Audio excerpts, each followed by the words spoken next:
the Economic Freedom Fighters held its 4th Central Command Team meeting on the 3rd of the 3rd National People's Assembly at the Zebula Golf Estate in Bela from the 5th to the 7th of December 2025. The Central Command Team reflected on the year 2025 in relation to organizational growth, governance, and with regard to the ability of the organization to champion grassroots struggles of ordinary people and struggling communities. The theme of the EFF in 2025 was the year of the picket lines, and it was a resounding success, which reaffirmed the EFF as the weapon of the poor and an enemy of domestic and global capital. This year, we demonstrated that our struggle does not end at the picket lines. It advances directly into the chambers of parliament, where we translate the people's demand into legislative action. We decided to internalize, as a matter of fact, the guidance of Cabral, who taught us that I open quote, every practice produces theory, close quote, and that open quote, nobody has yet made a successful revolution without a revolutionary theory, close quote. Our actions, therefore, are a conscious and unapologetic application of this truth. The CCT was further appraised on the key resolutions taken by the 3rd National People's Assembly, which was to dissolve regional structures which were not fit for purpose and instead establish sub-regional structures across the country's municipalities. Further to this, a key organizational achievement for 2025 was the launch of the EFF Youth Command, succeeding the Student Command. This strategic reorganization, resolved upon by the 3rd National People's Assembly, consolidates our youth leadership and empower the next generation of fighters for the battles ahead, including the crucial 2026 local government elections. As of today, out of the 224 sub-regions in the country, the EFF has successfully set up 184 sub-regional structures, which represent an 82% completion rate towards having structures across the nation. We must applaud the successful early launches of sub-regional people's assemblies in provinces such as Limpopo and Mpumalanga, because they stand as a testament to the disciplined execution of this mandate. This is an incredible achievement, considering it was the first attempt at establishing these structures, and all sub-regional people's assemblies convened without a single incident of violence or bloodshed, and were all independently funded by sub-regional interim leadership corps and commissars who were deployed in the sub-regions. The CCT wishes to further congratulate the following provinces for reaching 100% target, meaning they launched all their sub-regions successfully. The provinces are Limpopo, Free State, Mpumalanga, Gauteng, and Northwest. This must be commended, as it is an example of fulfilling the constitutional obligation in the EFF of completing a mandated task as expected. The CCT is further pleased with the patient work being done to build genuine and organic structures in the provinces of KwaZulu-Natal, Eastern Cape, Northern Cape, and Western Cape, which are areas where the EFF has shown great potential, particularly in the 2024 national government elections. Particularly, the work in KZN has shown us that there continues to exist an appetite for the organization in the province, and such work must not be rushed and manipulated for compliance purposes, as we witnessed ahead of the elections in 2024. It is on the foundation of strong organizational structures that the EFF will turn its electoral fortunes around in the 2026 local government elections. And we wish to salute all delegates, members and ground forces who formed part of our structures from voting districts to a branch level for delivering successful people's assemblies. As the Central Command Team reflected on the year, we made key observations on the successful organizational presence on the streets to demand the dignity of our people, but additionally on the qualitative contribution made in government. The EFF in Parliamentary Caucus was an example of excellence for the EFF and has improved in leaps and bounds As in each and every committee and all matters of national importance, the EFF was a leading figure. Our vigilance extended across all departments, including our robust engagements in the defense budget vote, where we demanded accountability for military spending and the welfare of veterans. The defeat of the value-added tax VAT increases, which were proposed by the Government of National Unity earlier this year through logical and superior logic debate by the EFF in the Standing Committee on Finance, the National Assembly, and ultimately the Western Cape High Court, remains a historical achievement for the organization.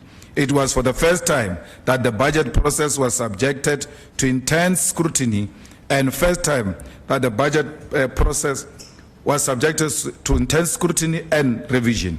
And National Treasury's neoliberal and austerity-based budgeting was confronted by the EFF, utilizing the money bill and relevant legislation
Thank you very much, the officials of the EFF, members of the media, the people of South Africa, and the ground forces of the Economic Freedom Fighters.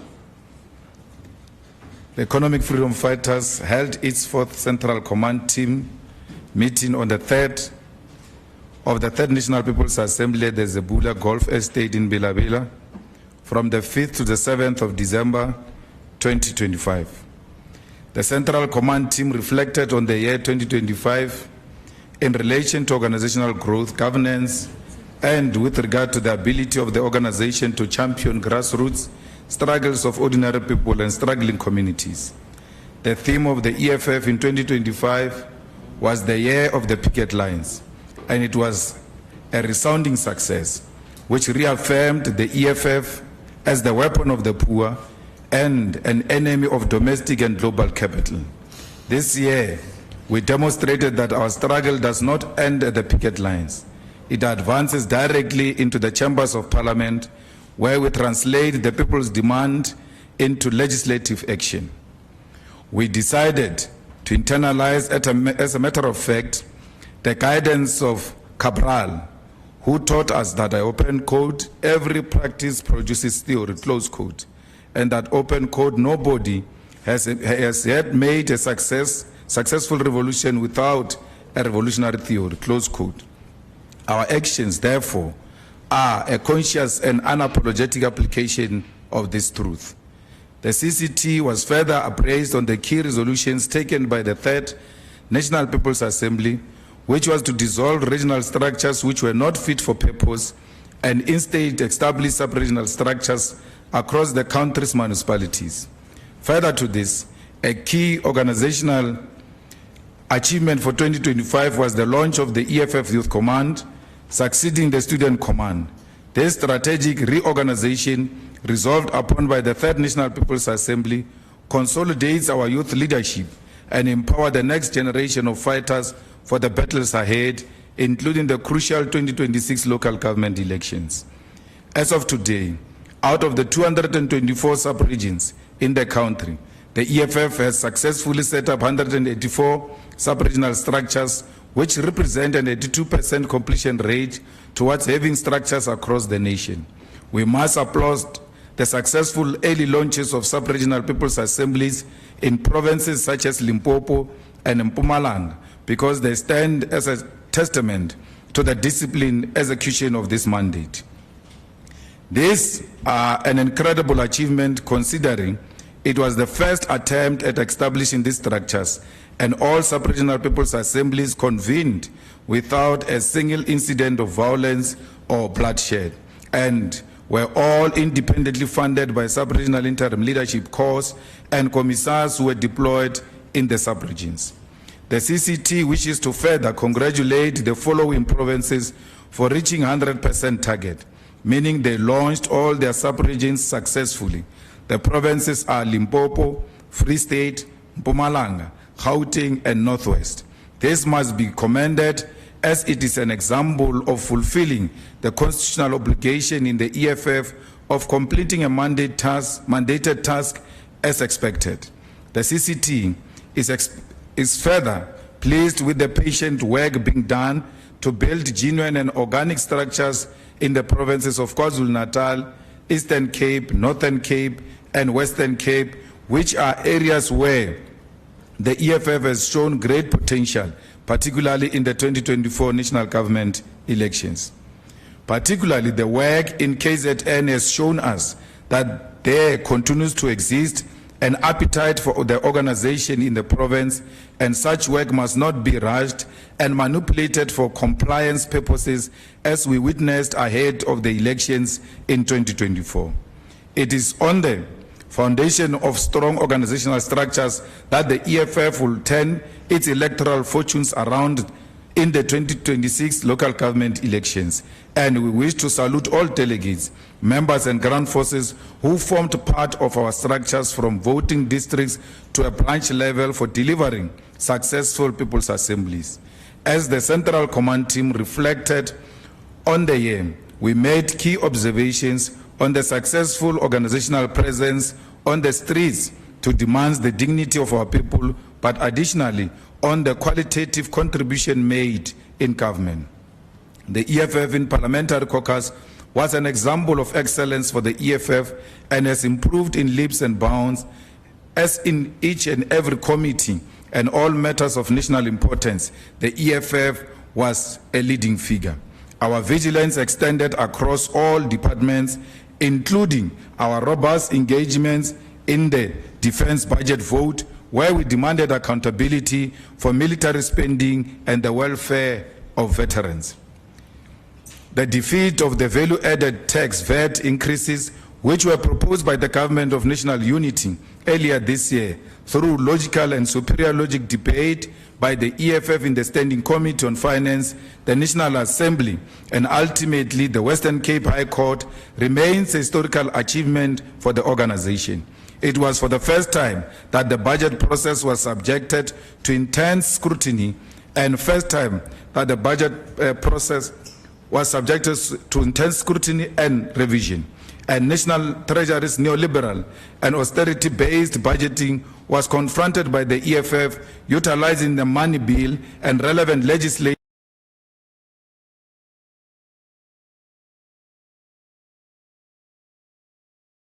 Thank you very much, the officials of the EFF, members of the media, the people of South Africa, and the ground forces of the Economic Freedom Fighters. The Economic Freedom Fighters held its fourth Central Command team meeting on the 3rd of the Third National People's Assembly at the 𝐬𝐫𝐸𝐺𝐵𝐺 Golf Estate in Bela from the 5th to the 7th of December 2025.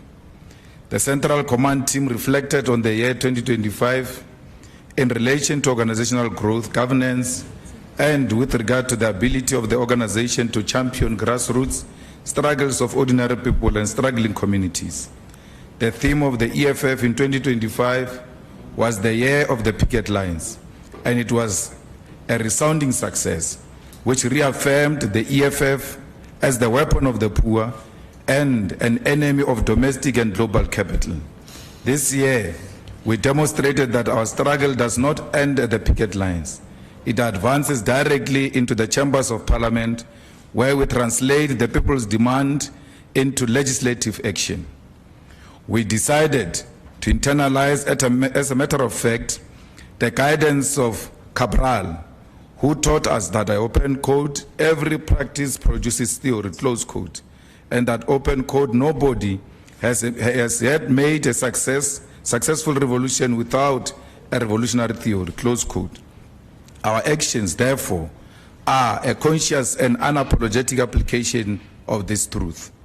The CCT was further appraised on the key resolutions taken by the Third National People's Assembly, which was to dissolve regional structures which were not fit for purpose and instead establish sub-regional structures across the country's municipalities.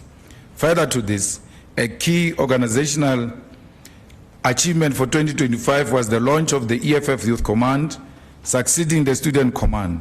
This strategic reorganization, resolved upon by the Third National People's Assembly, consolidates our youth leadership and empower the next generation of fighters for the battles ahead, including the crucial 2026 local government elections.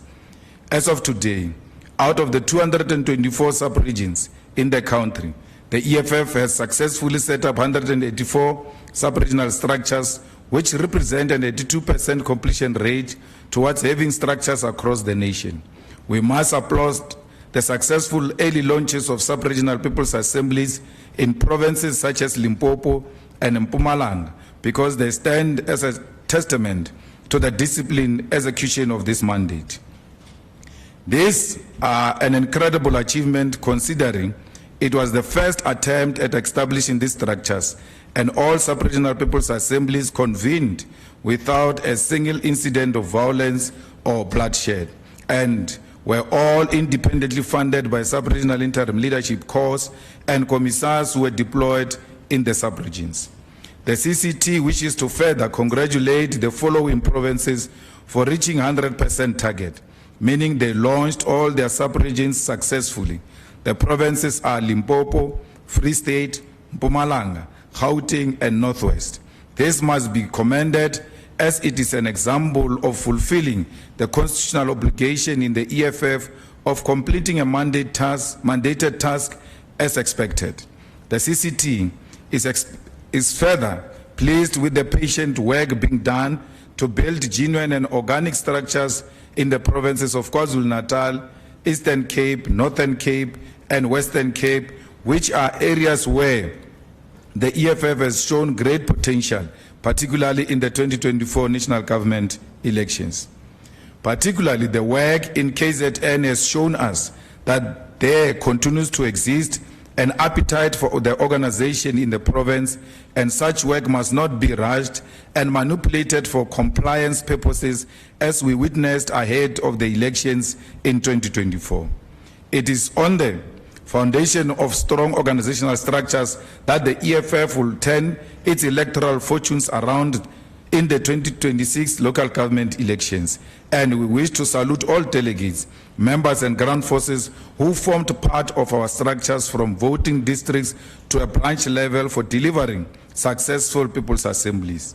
As the Central Command team reflected on the year, we made key observations on the successful organizational presence on the streets to demand the dignity of our people, but additionally on the qualitative contribution made in government.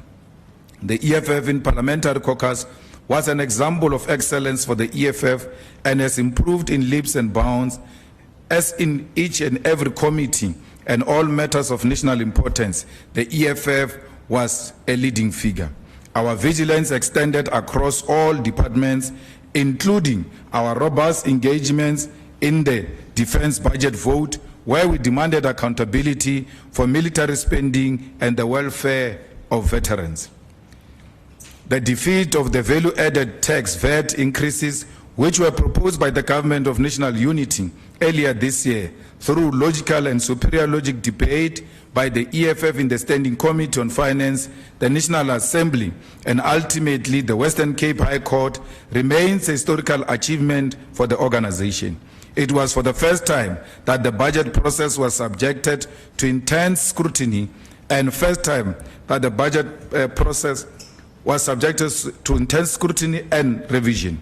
And National Treasury's neoliberal and austerity-based budgeting was confronted by the EFF utilizing the money bill and relevant legislation.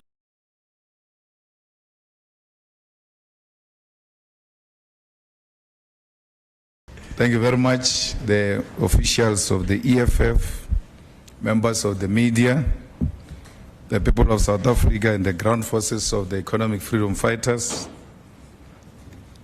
The Economic Freedom Fighters held its 4th Central Command Team meeting. Thank you very much, the officials of the EFF, members of the media, the people of South Africa, and the ground forces of the Economic Freedom Fighters. The Economic Freedom Fighters held its 4th Central Command Team meeting on the 3rd of the 3rd National People's Assembly at the 𝐬𝐫𝐞𝐿 Golf Estate in Bela from the 5th to the 7th of December 2025. The Central Command Team reflected on the year 2025 in relation to organizational growth, governance, and with regard to the ability of the organization to champion grassroots struggles of ordinary people and struggling communities. The theme of the EFF in 2025 was the year of the picket lines, and it was a resounding success, which reaffirmed the EFF as the weapon of the poor and an enemy of domestic and global capital. This year, we demonstrated that our struggle does not end at the picket lines. It advances directly into the chambers of parliament, where we translate the people's demand into legislative action. We decided to internalize, as a matter of fact, the guidance of Cabral, who taught us that I open quote, every practice produces theory, close quote, and that open quote, nobody has yet made a successful revolution without a revolutionary theory, close quote. Our actions, therefore, are a conscious and unapologetic application of this truth. The CCT was further appraised on the key resolutions taken by the 3rd National People's Assembly, which was to dissolve regional structures which were not fit for purpose and instead establish sub-regional structures across the country's municipalities. Further to this, a key organizational achievement for 2025 was the launch of the EFF Youth Command, succeeding the Student Command. This strategic reorganization, resolved upon by the 3rd National People's Assembly, consolidates our youth leadership and empower the next generation of fighters for the battles ahead, including the crucial 2026 local government elections. As of today, out of the 224 sub-regions in the country, the EFF has successfully set up 184 sub-regional structures, which represent an 82% completion rate towards having structures across the nation. We must applaud the successful early launches of sub-regional people's assemblies in provinces such as Limpopo and Mpumalanga, because they stand as a testament to the disciplined execution of this mandate.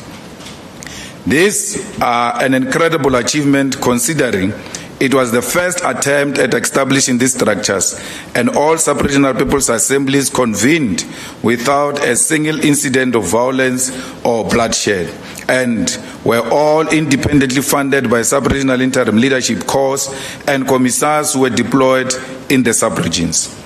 The CCT wishes to further congratulate the following provinces for reaching 100% target, meaning they launched all their sub-regions successfully. The provinces are Limpopo, Free State, Mpumalanga, Gauteng, and Northwest. This must be commended, as it is an example of fulfilling the constitutional obligation in the EFF of completing a mandated task as expected. The CCT is is further pleased with the patient work being done to build genuine and organic structures in the provinces of KwaZulu-Natal, Eastern Cape, Northern Cape, and Western Cape, which are areas where the EFF has shown great potential, particularly in the 2024 national government elections. Particularly, the work in KZN has shown us that there continues to exist an appetite for the organization in the province, and such work must not be rushed and manipulated for compliance purposes, as we witnessed ahead of the elections in 2024. It is on the foundation of strong organizational structures that the EFF will turn its electoral fortunes around in the 2026 local government elections, and we wish to salute all delegates, members and ground forces who formed part of our structures from voting districts to a branch level for delivering successful people's assemblies. As the Central Command team reflected on the year, we made key observations on the successful organizational presence on the streets to demand the dignity of our people, but additionally on the qualitative contribution made in government. The EFF in Parliamentary Caucus was an example of excellence for the EFF and has improved in leaps and bounds, as in each and every committee and all matters of national importance, the EFF was a leading figure. Our vigilance extended across all departments, including our robust engagements in the defense budget vote, where we demanded accountability for military spending and the welfare of veterans. The defeat of the value-added tax VAT increases, which were proposed by the Government of National Unity earlier this year through logical and superior logic debate by the EFF in the Standing Committee on Finance, the National Assembly, and ultimately the Western Cape High Court, remains a historical achievement for the organization.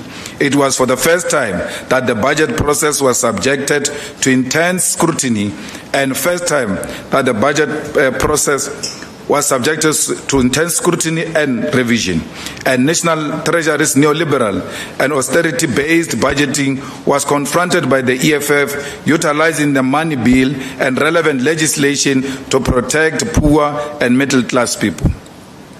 This victory is not an isolated event, but a critical battle in our enduring war against the neoliberal economic framework, a framework that we have sought to dismantle since our inception and fought through our struggle for the nationalization of mines, banks, and other strategic sectors. Despite collusion by parties within and outside the GNU to manipulate the South African people by making commitments which were not grounded in law, it took the EFF relentless effort in Parliament and through court actions to defeat taxation without consultation. To date, the commitment to provide alternative revenue generation mechanism by the GNU and its allies in the form of small political parties has not materialized, and instead, our people have been subjected to an increase in the fuel levy.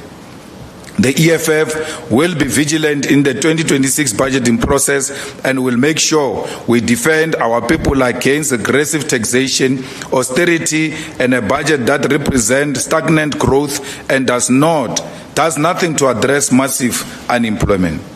The Parliamentary Caucus of the EFF cemented its place as an official opposition in Parliament on various critical matters of national importance, which includes exposing corruption in SITA board appointments and undermining the capture of the National Youth Development Agency by the proxies of the former liberation movement. Following the 2024 national government elections, wherein the ANC lost political power, it became clear that they wanted to substitute their losses of seats in Parliament by capturing state institutions for cadre deployment and looting. It was the EFF which stood in their way, ensuring that corrupt appointments in SITAs were reversed and ultimately leading to the resignation of the first Minister of Higher Education of the GNU, who was deployed by the ANC, meaning we determined the deployment protocol of the ANC. Further to this, we stood in the way of the capture of the NYDA by the children of the corrupt, who had lined up mediocre and fraudulent individuals to chair the NYDA and steal money meant for youth development. In the fight against crime, the EFF has been at the forefront of ensuring the executive does not hold itself accountable while it is embedded in the corruption and capture of law enforcement agencies. Furthermore, due to a sustained EFF motion, the nation has now embarked on crucial public hearings to investigate and address the pervasive crisis of statutory rape and a stain that must blot our national consciousness. It cannot be that this scourge that saw more than 117,000 girls aged 10 to 19 give birth in a single year can be allowed to continue right under our noses and without any criminal repercussions. As much as we support the work of the Madlanga Commission, it remains a mechanism established by the executive and led by the judiciary. The legislature is a separate arm of the state which has its own constitutional obligation to hold the executive accountable, and it cannot do so by relying on other arms of the state to do work which is within its jurisdiction. Through the EFF, the following committees have been established to investigate and subvert crime: the ad hoc committee to investigate allegations into the capture of law enforcement made by Lieutenant General 𝐬𝐻𝐿𝐵𝐾, the ad hoc committee to investigate senseless killings in the city of Cape Town. It was the EFF that further called for the establishment of an ad hoc committee to investigate extortion in South Africa, particularly in the Western Cape, Gauteng, Eastern Cape, and KwaZulu-Natal. This motion was defeated by the major political parties in the GNU, which govern these provinces either individually or through a provincial coalitions. To date, despite the disparate hopes by our naysayers, the EFF has not been implicated in any way, shape, or form in the capture of law enforcement agencies or in the undermining of state institutions for the purpose of crime or corruption. It is for this reason that we speak fearlessly and without favor against crime and are able to champion investigations into crime by legislative bodies who hold that mandate given to them by the electorate. We are building a movement conscious of Fanon's warnings about the failure of the past revolutions. We reject the path of self-serving nationalist bourgeoisies whose party becomes a true instrument of power in the hands of the bourgeoisies that immobilizes the people. Our mission is and will always be different. We have introduced numerous pieces of legislation to eradicate corruption and the continued subjecting of our people and nation to debt and our people to indignity. Bills introduced by the EFF, including the South African Reserve Bank Amendment Bill, the Insourcing Bill, the Public Finance Management Amendment Bill, the Liquor Amendment Bill, the Student Cancellation Bill, are all bills which have been introduced or reintroduced in Parliament in 2025 by the EFF. These legislative instruments are weapons we carry in the pursuit of our year of the picket lines and designed to directly answer the grievance of the poor, the workers, and the students that we stand with. These bills are all at an advanced stage and will secure our nation's fiscal policy from determination by foreign shareholding, which has no interest in our developmental needs.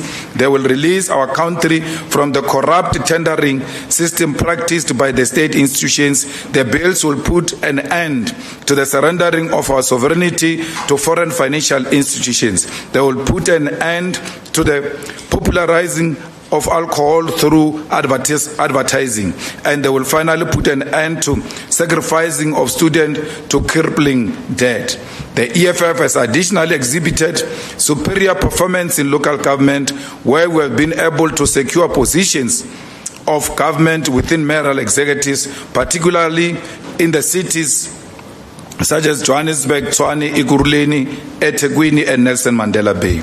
We must commend the MMCs, as in Johannesburg we have seen a crackdown on crime drug syndicates, and illegal occupation of buildings led by EFF MMC for public safety.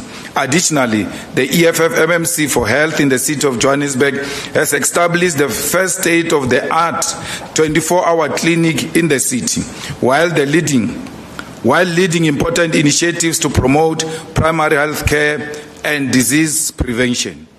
In Tshwane, the MMC of Environment and Agriculture has led a revival of the city, turning it into one of the cleanest cities in South Africa from the township to the CBD.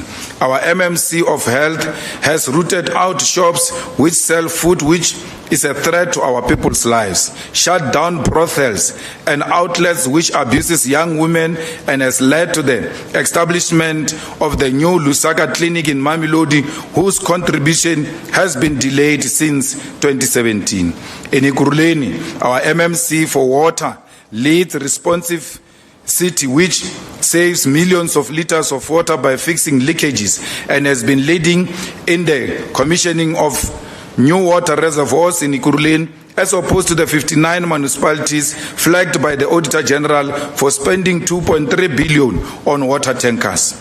It was an EFF motion which led to a resolution by the City of Ekurhuleni Council to install 700 cleaners and 290 Ekurhuleni Metro Police Department officers, a motion which was allocated its rightful budget this year of 2025. In eThekwini municipality, the EFF chairperson of Human Settlements, Engineering and Transport portfolio has focused its attention at building houses for people who are displaced due to natural disasters and are living in unsafe areas, and has revitalized bridges in a city that continues to struggle with damaged infrastructure due to floods. It was the EFF in Nelson Mandela Bay Council that led by the EFF MMC for Budget and Treasury, who, following a declaration by the President, declared the debt of 𝐬𝐮𝐬𝐫𝐿𝐻 old age home in Sweden, which amounted to 3.3 million. The EFF continued to run clearance of debt of indigent communities in Nelson Mandela Bay. It was the EFF in the Buffalo City Metro which defended the vulnerable people whose homes were being demolished after they had built them using hard-earned money, and subsequently secured a court interdict to stop eviction, which were being done without providing an alternative accommodation for the residents. Our governance track record is one that will guide our 2026 local government election strategy, and at the center of this strategy will be the people and service delivery. The decision to dissolve the EFF Student Command and establish the EFF Youth Command has proven to be a correct decision by the Third National People's Assembly, and we now see the EFF Youth commanding a presence in communities and campuses. The dissolution has been able to maintain the strength of the EFF in universities and TVET colleges, with major victories in institutions such as the University of Witwatersrand, Durban University of Technology, Mangosuthu University of Technology, University of Venda, University of Limpopo, Walter Sisulu University, University of Pretoria, Cape Peninsula University of Technology, and many more across the country. In by-elections, the EFF has maintained a steady increase across the country as the EFF continues to contest even in areas where others will dare not consider to. The commitment by the EFF to not selectively contest by-elections based on narrow and divisive ethnic mobilization emphasizes our identity as a party with a national footprint, which is registering growth in an environment of fewer by-elections and low voter turnout. Electoral science shows us that the EFF is not only maintaining its base, but breaking new ground and gaining votes outside our traditional voter base and within the suburban and middle-class communities. Our desks, namely the EFF Gender-Based Violence Desk and the EFF Labor Desk, continue to be avenues where our people receive the necessary assistance when they fall victim to gender-based violence, failure by law enforcement to follow up on cases, and within regard to labor, the Labor Desk has become a place of refuge for workers. The EFF remains the only organization that holds the President of the Republic of South Africa accountable, while most of the political parties audition for a seat at the GNU table.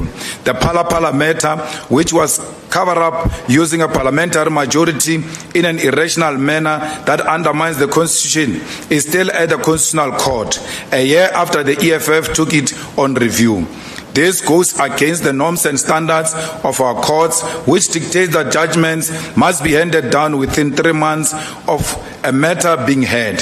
The EFF correctly led the Phala March to the Concord to demand the release of the judgment, and the continued delay justifies claims by those who say the judiciary is compromised and captured, and if the final arbiter allowed the President of the Republic to be above the law, then that will signal the end of our democracy. We congratulate the PCT of Gauteng for bringing out not less than 25,000 members to march against this matter, because without the masses on the ground, these victories will never be won. This was a first task of the sub-regional structures of the EFF in Gauteng to deliver the masses to the march against Phala, and this was successfully executed by the sub-regional structures of the EFF as a confirmation and a proof that this resolution is going to work for the organization. The 6th administration of Parliament has become an arena of excellence for the EFF. In 2026, we will intensify all efforts to ensure that the people of South Africa know that they did not waste their votes when they elected the EFF to represent them. We know our duties and our mandate in Parliament, and we will fulfill it to the best of our ability. Every action that we take is guided by our to our 7 cardinal pillars, the revolutionary and living compass that has directed our struggle since our founding. The current GNU has failed to grow the economy and create jobs in successive quarters, and this is underlined by stagnant economic activities, the collapse of industrial capacity, and the entrenchment of mass unemployment. The economic growth for 2025 set at 0.5% across the 3 quarters, while more than 11 million of our people remain jobless. This is not an accident of history, nor a statistical anomaly.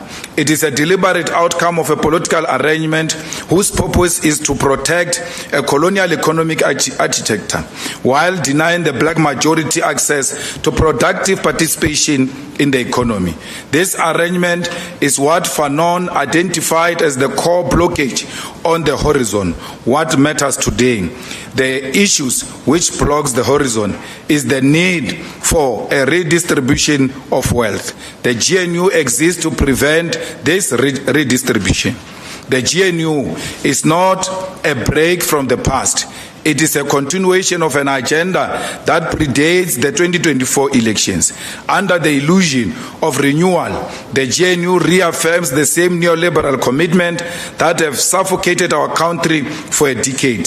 They've chosen austerity over industrialization, outsourcing over state capacity, privatization over developmental governance, and foreign dependency over domestic reliance.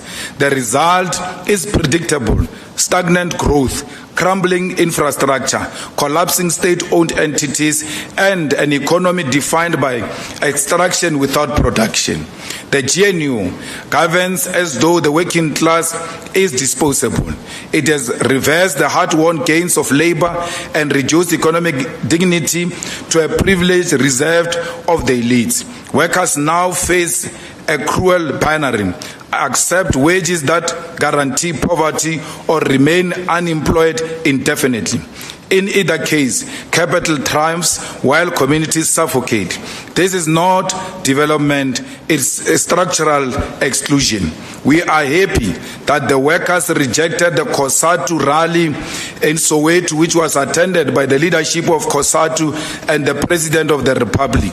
The workers are beginning to reject COSATU, which became the biggest sellout of the workers since the formation of GNU.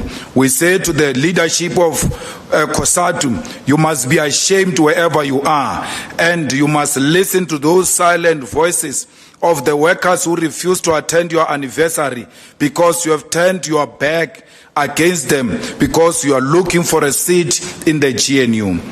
The EFF recognizes that the GNU's failure is the logical conclusion of a system that is ripe for transformation. As Karl Marx and Friedrich Engels remind us, of all the classes that stand face to face with the bourgeoisie today, the proletariat alone is really the revolutionary class. It is this revolutionary class, the workers, the landless, the unemployed, that our party is organized to lead.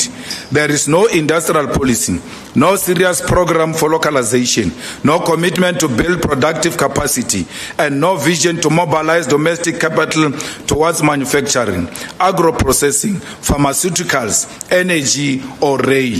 Instead, the GNU waits passively for foreign investors who will never industrialize this country, while the Public Investment Corporation, the largest allocator of capital on the continent, props up sectors owned by the white establishment.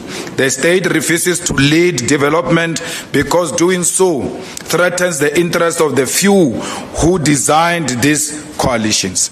Municipalities are collapsing because they are treated as a trading companies rather than developmental institutions. Transnet, Eskom, DINEL, and SAA are being hollowed out. Infrastructure spending is insufficient to stimulate demand. Budgeting remains a ritual of austerity driven by ideological obedience rather than developmental logic. The GNU has tabled budgets that produce inequality, deepen unemployment, and suppress social mobility. Every opportunity to stimulate growth, expand public capacity, and ignite jobs creation has been ignored. By all developmental metrics, the GNU has failed. It has failed the poor, it has failed workers, it has failed the youth, and it has failed the nation. What we confront is not governance crisis alone. It is an ideological crisis rooted in a refusal to abandon colonial economic logic that protects the powerful at the expense of the dispossessed. The GNU cannot grow the economy because it has no developmental imagination, no structural capability, and no commitment to transforming ownership patterns. South Africa deserves leadership capable of building, not outsourcing, industrializing, not privatizing, empowering, not excluding. Only a developmental agenda anchored by the state can reverse the decline and restore dignity of our people. The EFF has taken note of the rise of the U.S. imperialism and fascism under the Donald Trump administration, which is engaged in a war crimes against people domestically and internationally. The onslaught on the people of Venezuela for the sole and admitted purpose of taking over Venezuela's oil refineries, the manipulation of the electoral processes in numerous elections in Latin America, the disruptive role of Donald Trump in the Middle East, including threat to colonize the Gaza Strip after funding the genocide of Palestinians, has resulted in the EFF correctly characterizing Donald Trump as a reincarnation of Adolf Hitler. We recently condemned in the strongest terms the disgraceful and politically motivated decision by FIFA to award Donald Trump a so-called FIFA Peace Prize, an act which represents a direct violation of FIFA's own regulations and an endorsement of modern-day fascism. His attempt at unilaterally inviting and uninviting countries to the G20 simply because of his political interests further confirms the assessment that Donald Trump is the new Hitler that the world is faced with, and failure to recognize this reality will result in devastating consequences for the global political and economic order. The EFF reiterates its continued call for global solidarity against Donald Trump and his reckless policies, including trade, tariff, and foreign policy, which is underpinned by a desire for war and sustaining of an economic built on military strength and imperialism rather than economic cooperation. Our stance is rooted in our foundational Pan-Africanist ideology, which demands African unity and resistance to all forms of neocolonialism and imperialism. The continent, the diaspora, and the world should cease from presenting themselves as subjects at the Oval Office in order to pledge loyalty to fascists. The first sign of resistance to the fascism of Donald Trump will arise at the coming G20 meeting. And contrary to the over-diplomatic stance of the South African government, the EFF calls for a boycott of the G20 in Miami, Florida, if South Africa is not allowed as a founding member as a result of the declaration by Donald Trump. The world has defeated fascism through solidarity, and there is no diplomacy with fascism. We must unite now or perish. The EFF wishes the people of South Africa a blessed and happy festive season, which must be characterized by love for those who are less fortunate. During this festive season, let us keep in mind and in prayers those who continue to live under oppression and conflict in the Democratic Republic of Congo, in Sudan, in Ethiopia, and Palestine. Let us strengthen resistance as communities to gangsterism in the Cape Flats and to violence which has overcome our communities, leading to rampant murder, rape, and gender-based violence. The EFF calls on the people of South Africa to celebrate this festive season responsibly and avoiding drinking and driving and conflicts inspired by alcohol abuse. To fighters and ground forces, let us protect our communities and recover for the war to come in 2026. And that war will begin as soon as the year begins with 𝐬𝐻𝐻𝐿 esikoleni campaign and the Sofunda Ngenkani campaign. Education is the future of our nation, our continent, and the EFF must be at the forefront of ensuring that no child is denied access to education because they cannot afford. We fully embrace the responsibility of our historical moment, determined as ever to fulfill the unyielding mission of our generation. Therefore, as we stare into the promise of a new year, we refuse to blink until we step closer to achieving the feat of economic freedom in our lifetime. Let us be safe, as the task in 2026 to remove the corrupt and incompetent government in our municipalities is an urgent one.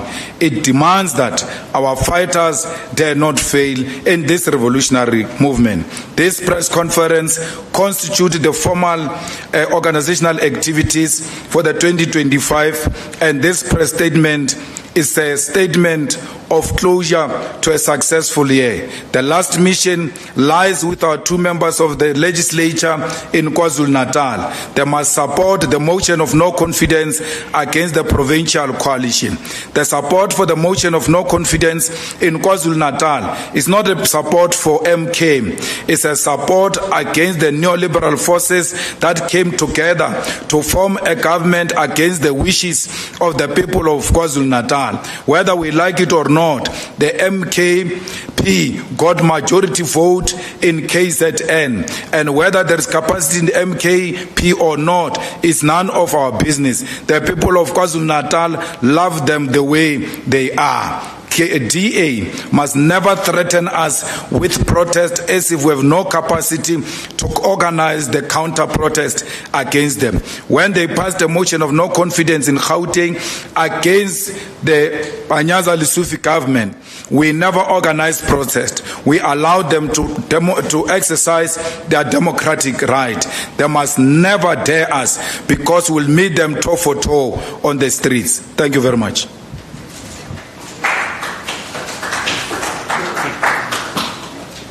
Thank you very much, Commander-in-Chief and President. We're now going to take the first round of questions from members of the media who are in the House. So I'll be taking the first round of 5 hands.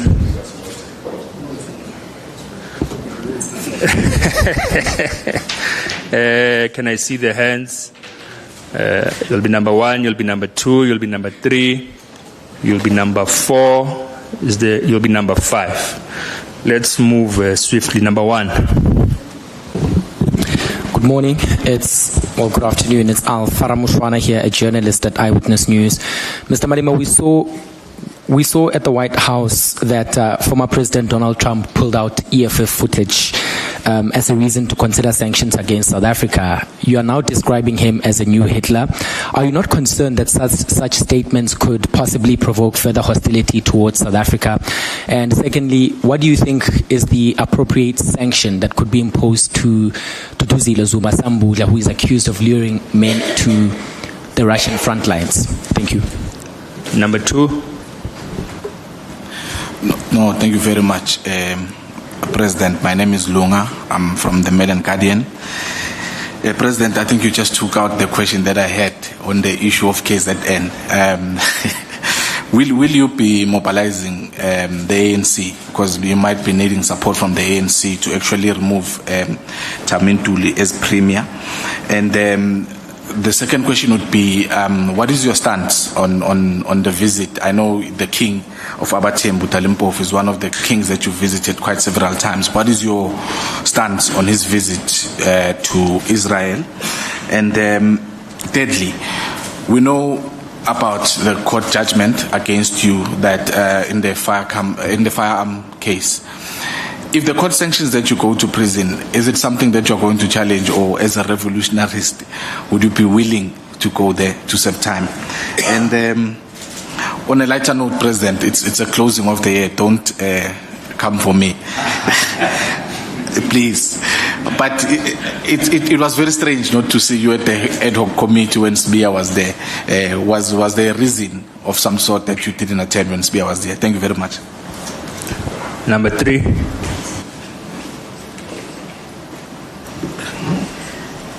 Good morning, leadership. We want to ask about G20. We noticed that we are the only black people in the room when it's lots of white people there in the G20. So I wanted you to unpack for us why we should support the G20, what it stands for, and if America is the biggest economy and it's rejecting you specifically, then does it not mean that it's not for us?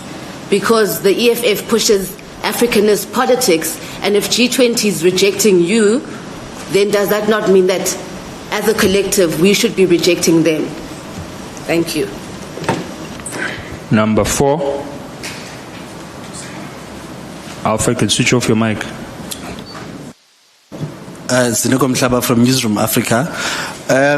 Just to add on the question of Trump and the US under the G20, you say you are calling for the boycott of the summit.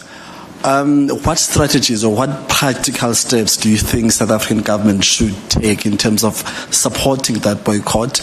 And secondly, on the issue of King Dalindyebo, there's been a debate whether kingdoms or traditional leaders, should be involved in consolidating international policy, international relations policies.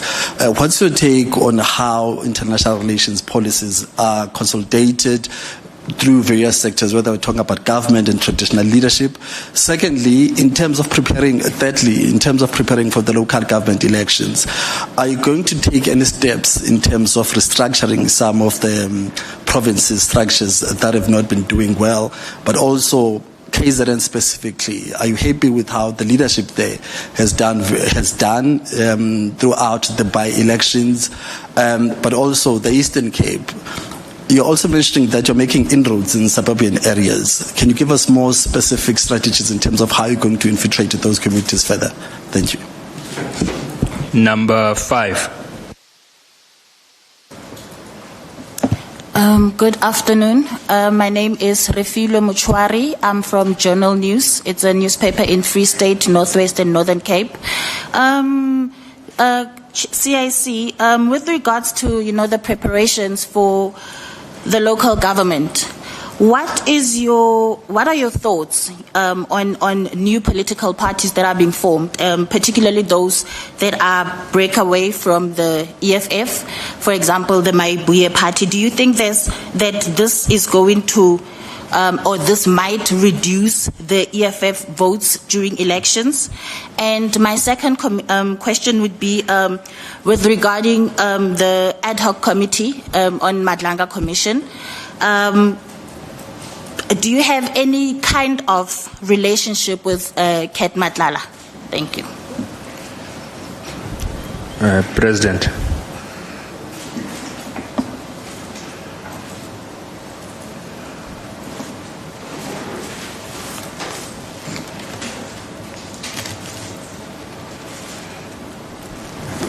Thank you very much. I hope I'll be audible from here.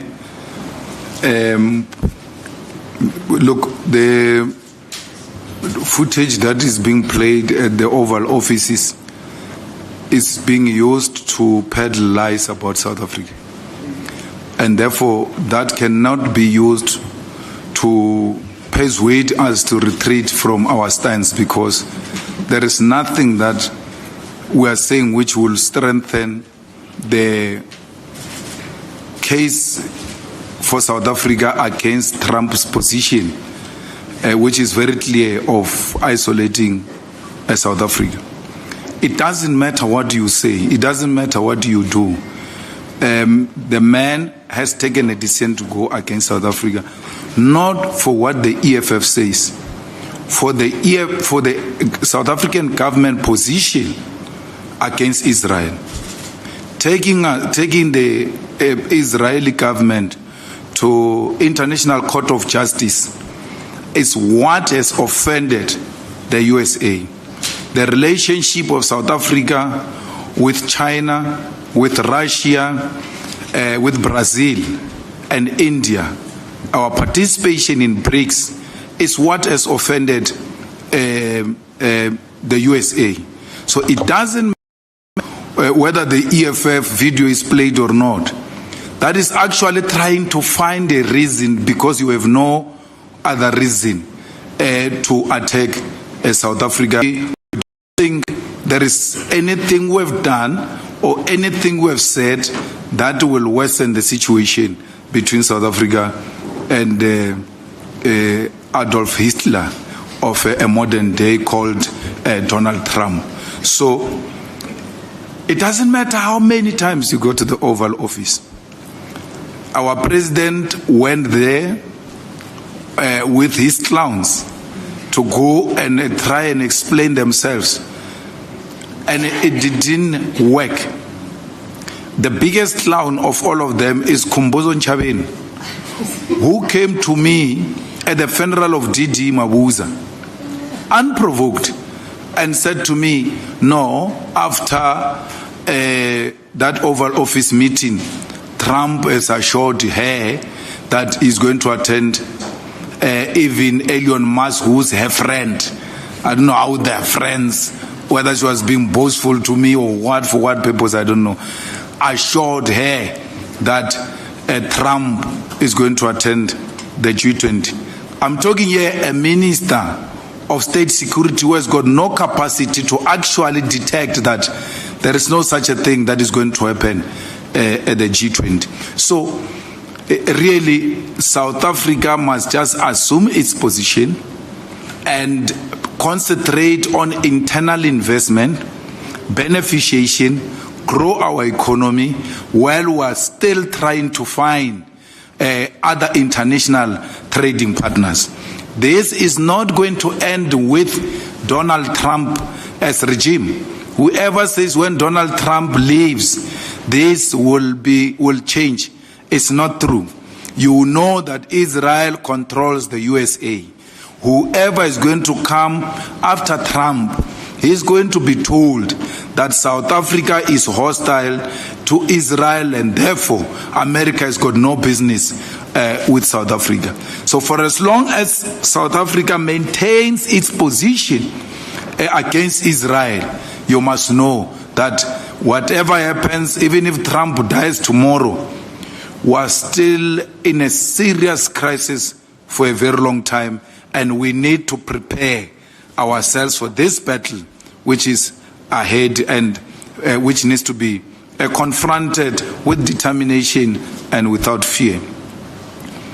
I don't know of any Dudu who's facing any charges of any arrest for taking people to Russia.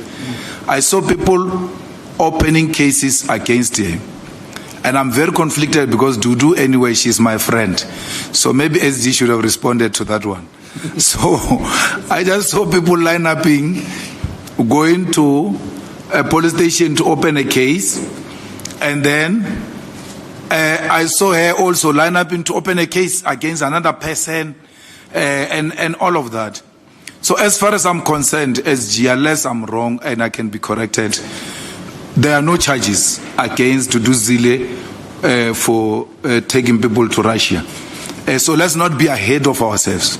Let's allow the process to take its own course.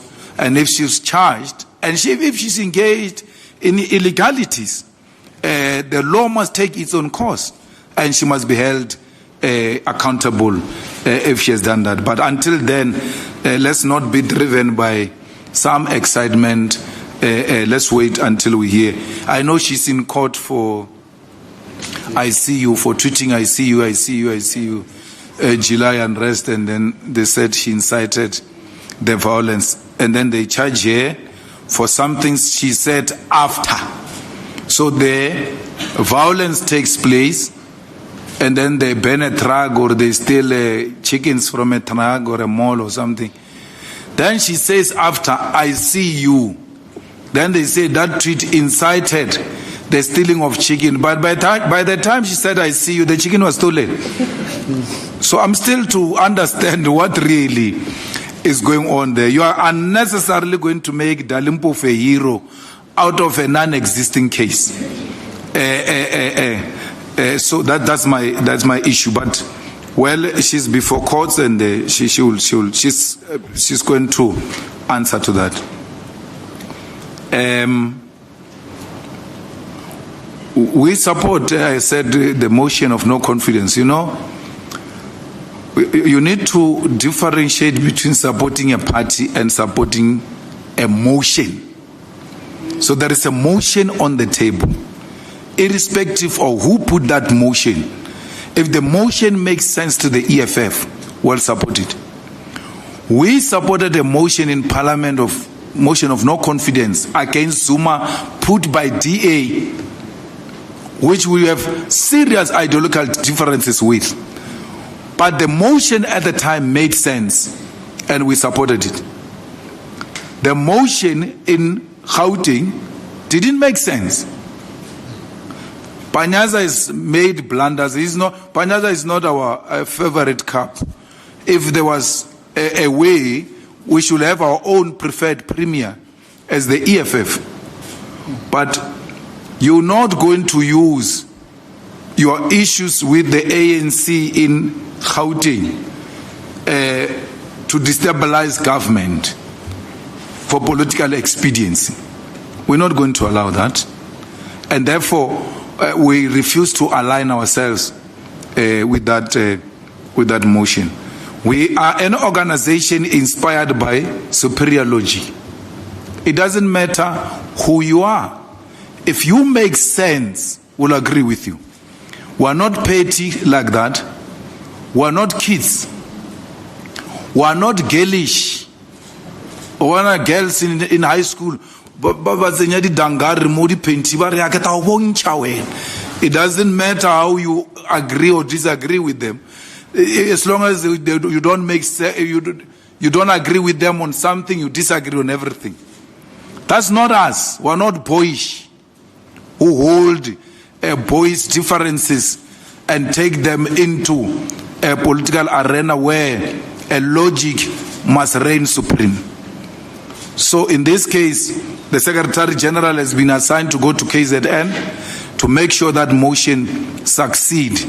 And we call on MKP to call Jacob Zuma to come to those negotiations, because the problem with MKP is that you talk to them, you agree.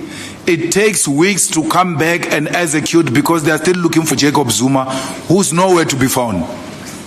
So if they are serious about that motion, Zuma must be part of the negotiations. Right from tonight, is it tomorrow, tonight, over the weekend, we are going to speak even to the ANC people. And we will speak to the ANC if he's prepared to talk to us formally. But if he's not talking to us formally, nothing stops us from going to speak to ANC individual members of legislature to speak to their conscience and do what is in the best interest of the people of KZN. The ANC's argument is they've deployed fools everywhere. I mean, look at Dr. What is his name? Same name? 𝐾𝐨𝐧'𝐭 of Ekurhuleni. The guy is inherently stupid. He's a fool. He doesn't even deserve to be a chairperson of a burial society, because December we are likely not to get our groceries or monies if that one becomes the chairperson of a burial society. A fool driven by its ego, testosterone, and all manner of things that are not political. But because we agreed that where a party has got the majority should provide that mayor, we can't dictate to the ANC who they must put because they've got the majority. And that is one of the ANC policies and principles, by the way. The MKP has got the majority in KZN. The people of KZN gave you a signal. Whether there is capacity in MKP or not, I'm really not interested. Maybe the people of KZN love them foolish like that. But who am I to determine what the people of KZN want? They've spoken what they want. They've given us the direction, and we ought to respect that if we respect democracy. So more than anything, that is what inspires us as the EFF. And if the MKP gets in government and become corrupt and mismanage government of KZN, we are there to hold them accountable, to fight with them like we're doing with the president of South Africa, we're doing with the premier of Gauteng and everywhere else. In Gauteng, the people still gave the ANC more numbers at what, 36%. That's why they provided the premier. MKP is not 36%, it's 45. 47%. It's not 36. It is democracy when 36 is ruling Gauteng. We allow that. But we refuse to allow democracy to rule KZN at 47%. That doesn't make us an MKP friends. We are not friends. Our relationship is still what it was yesterday. But we cannot go against the will of the people. At least respect the will of the people. It doesn't matter how much you disagree with those people in KZN. We'll continue to have a relationship with the royal family of Abatembu as a royal family recognized by our nation, by our people. Dalinja was politics as an individual, and if he's a member, is he a member? Did we check him on the system? If he's a member, he's no longer a member because he defined himself outside the organizational policy. He's not us who chased him away. If he's a member, he chased him away. So you have no business, none whatsoever, with being a member of the EFF. But do we require kings to be members of the EFF for us to have a relationship with the kingdom? No. Musizulu is not a member of the EFF. I was at his wedding, and if given opportunity, I will still go and meet with him. His membership is irrelevant because I have to respect and recognize the traditional leadership. As it were, actually, the kings should not be allowing themselves to join political parties. Because all of us belong to that royal house. So if I stand here and say we are fighting with 𝐷𝐴𝐵𝐴 as a royal family and the kingdom, it means Vuyani will have to choose between the EFF and 𝐷𝐴𝐵𝐴.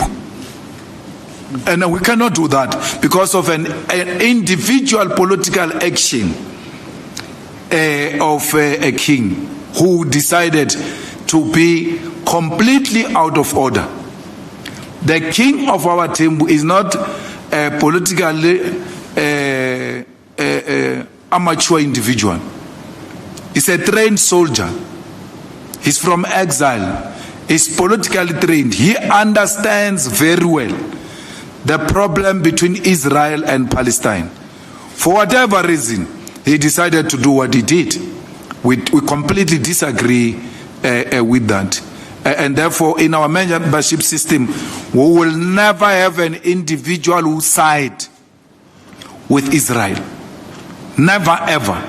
Remember, we're still fighting now for Parliament to implement a motion of no confidence, a motion passed by Parliament to close the Israeli embassy.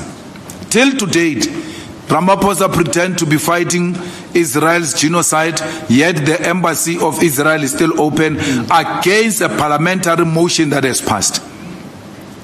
They do a domestic work of pretending to go to court and all of that. The real action will be to close this Israel. We are fighting. Whether you like it or not, we are fighting. There is a war going on. America is leading the charge for our position on Israel. What more are you scared of? Close the embassy of Israel.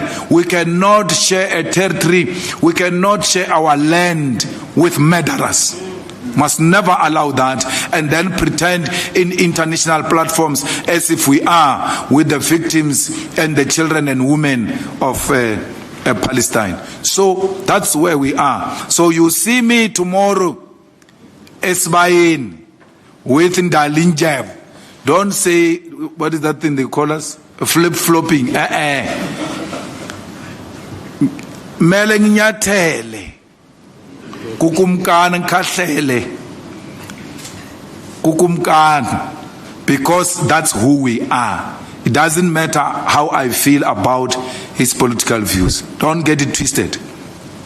So these ANC people who treat him badly because politically he doesn't agree with them, it's wrong. It shows political immaturity. Because whatever happens, recognize that kingdom and give it the respect it deserves. Some of the things he's doing, he's being pushed away because of the way he's being treated, but it's still it's not justifiable for what he did. Being a revolutionary does not mean you must commit suicide. You said I must not be too hard, so let me not be too hard on you. That's why revolutionaries take guns and shoot at the enemy and fight the enemy. They don't say because we are revolutionaries, let's appear in front of enemies and the enemy must shoot us and kill us to demonstrate we are revolutionaries. That is committing suicide. That's not revolutionary. Actually, that is being a suicide bomber. We are not suicide bombers. I've been found guilty. Not because I committed crime, because she's punishing me for my political views and using a non-existing criminal matter which is not there.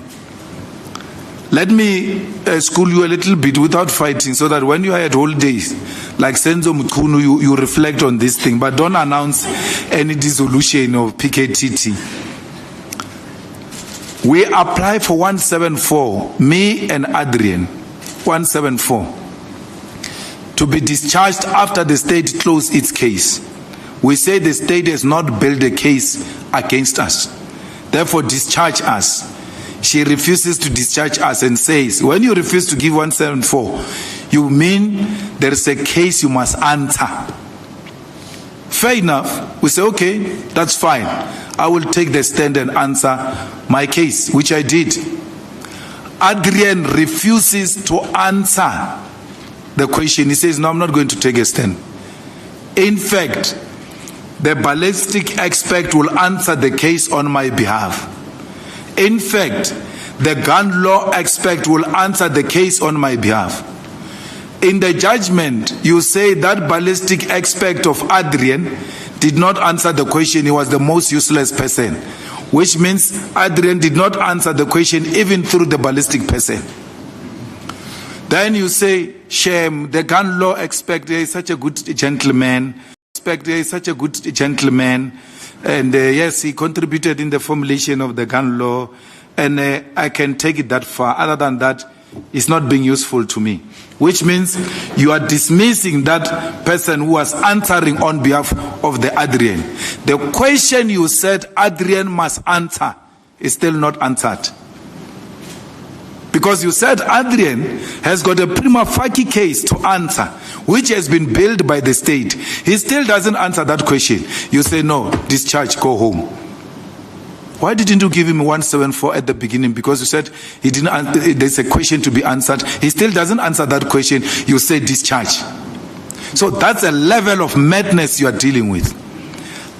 An extreme incompetence.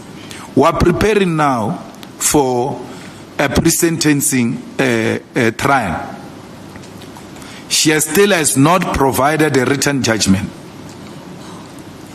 The social worker who prepares for my pre-sentencing trial, she's looking at the judgment through YouTube.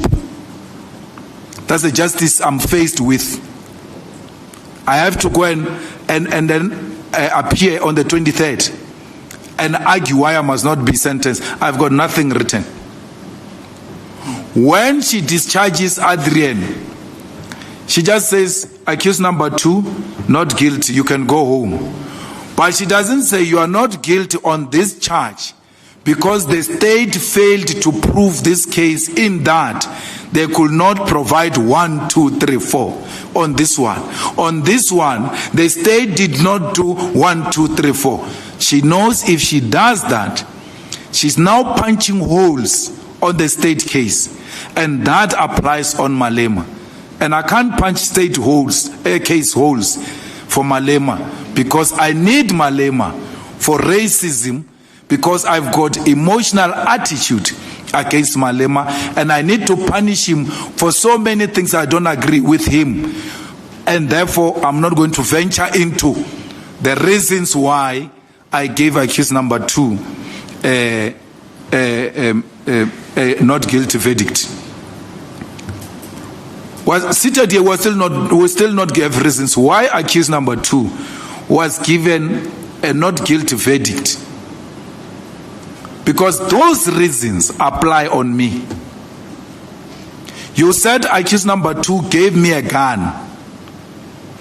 When you discharge accused number 2, it means you are now releasing the gun, which you say I've used to commit crime. A gun used to commit crime, once you are found guilty of using that gun, it gets seized by the state. It's no longer returned to you. A gun used to commit crime can never be returned back to the owner. So as I'm standing there, and when you are sentencing me, where is that gun you are saying I used to commit crime? Where is it? As I'm standing in this box, you are sentencing me. Where's the gun? The only gun that remains in that court is the gun I provided to the magistrate, which is a toy gun. Adrian, funny enough, Adrian was called a day before by the prosecutor before judgment was passed.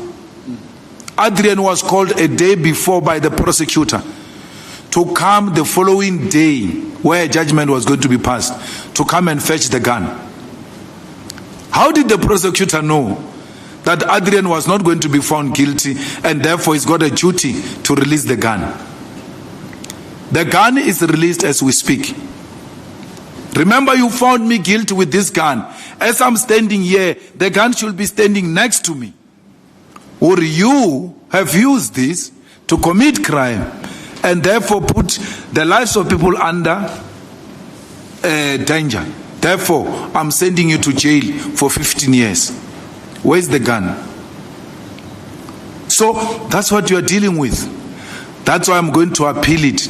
You're not going to blackmail me and say I'm a revolutionary, I must not appeal it, because you're also part of the team that wants to see me in jail. Baba. What is even worse is for this one next to me on the left. If he thought he was going to be acting because I'm going to jail, I'm going to appeal. I'm going to appeal until the Constitutional Court. So you must know, I'm still around. For those who were excited, I'm still around. But we'll meet on the streets on the 23rd of January 2026. Anyone who loves the law of this country, who agrees that presiding officers must never use the courts to settle political scores, have got a reason to come out in their numbers on the 23rd and say, not in the name of our law, not in the name of our constitution, are you going to use your political differences with Malema to abuse what is entrusted with you as a presiding officer. You know, for any of you who know me, I will never run away from my responsibility. I'm a member of the ad hoc committee, member of parliament, member of lead of the EFF, its member, and a family man. You see how many responsibilities I've explained to you, including the role I play internationally. When you're not even international, you're office bound. I don't know if you have an office or you are sharing that desk in the open thing. I'm not sure if you've got a family or where, if in any of these responsibilities I explained to you.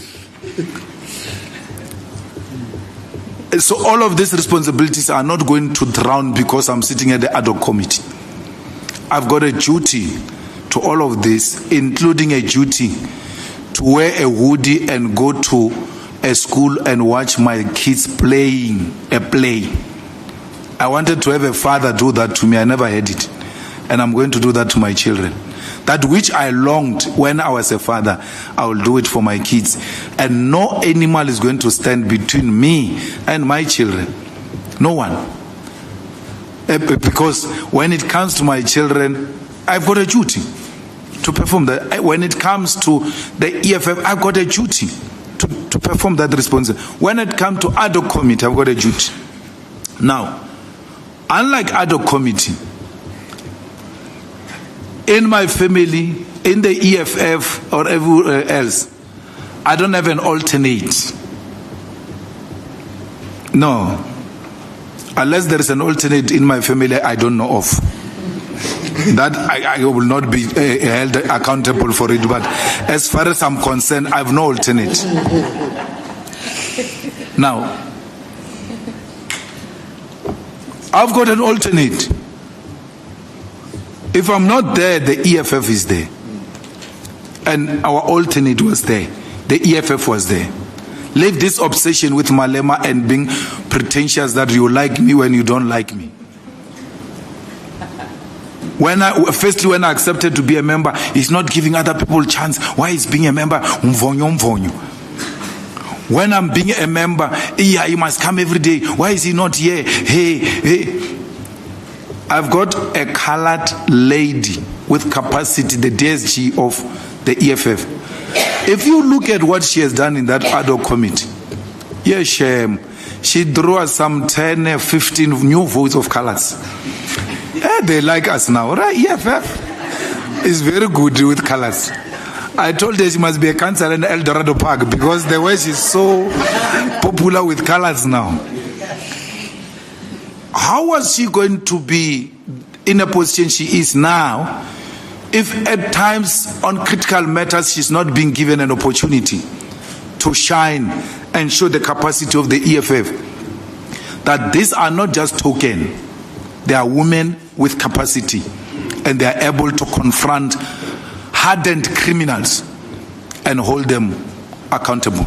And all of you here, no one can say that you doubt her capacity in that ad hoc committee.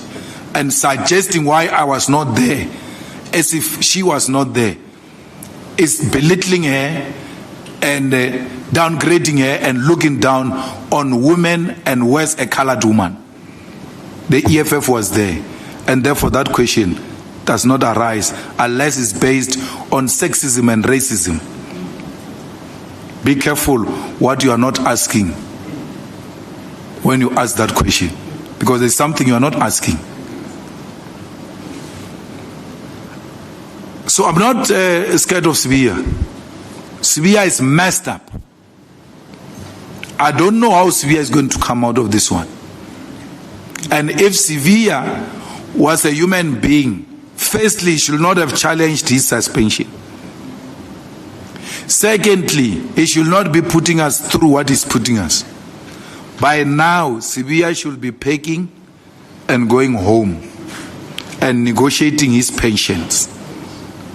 Because if he's going to take us this long, he must know he's eating on his pension. No government is going to pay his legal fees. By the time this thing comes to an end, they say he's guilty in all front. The bills are coming in, and the bills have to be paid by pensions. The pensions will have to be garnished. So it's not for me, it's for him and his wife and his family to take that decision. My guy, let's save what is left of this thing and see what else can be done. His performance in the absence of Malema was so poor in the ad hoc committee, extremely poor, and it exposed him.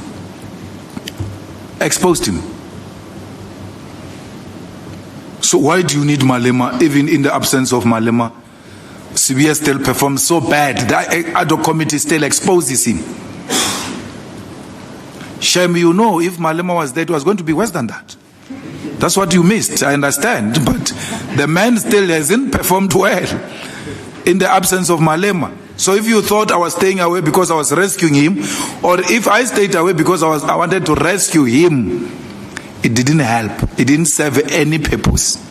The guy performed very badly. You know, Ntsiki, we are part of the globe. Globalization, it was not of our own design, but the world evolved to become a globe. And these multinational forums where we're able to express our views, whether we're being heard or not, make a space for us to go and articulate our views. We ought to utilize those forums. Let's take, for instance, the UN. It's one body which is a very good idea, ideally, but in practice, the big brothers don't take anything it says serious. You bomb UN missions in Palestine.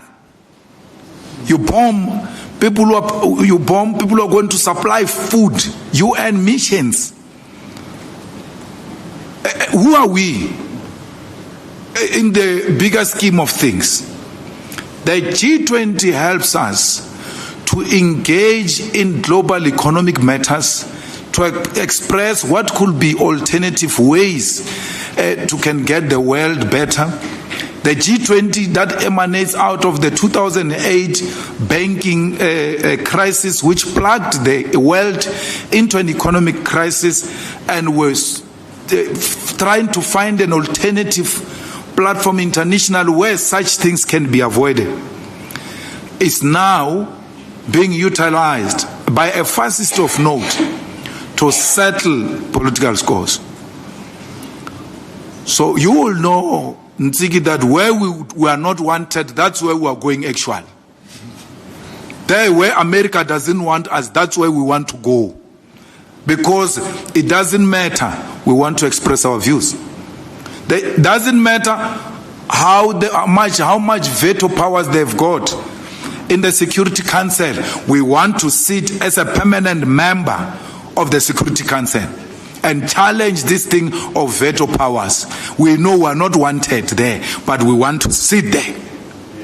We're not going to retreat about that. We're not going to retreat that because we're not the G20 necessarily. There's no one who doesn't want us in the G20 except this fool. It's this guy who's got a problem with us, and by extension America. And America is not a G20. We are a founding member of the G20, and no one is going to push us away. We are going to mobilize international communities to condemn Trump's action. We still have a year where we need to mobilize communities. I want to say it here without any fear of contradiction. Ramaphosa handled this saga very well. If it was me, it would have been worse. He did.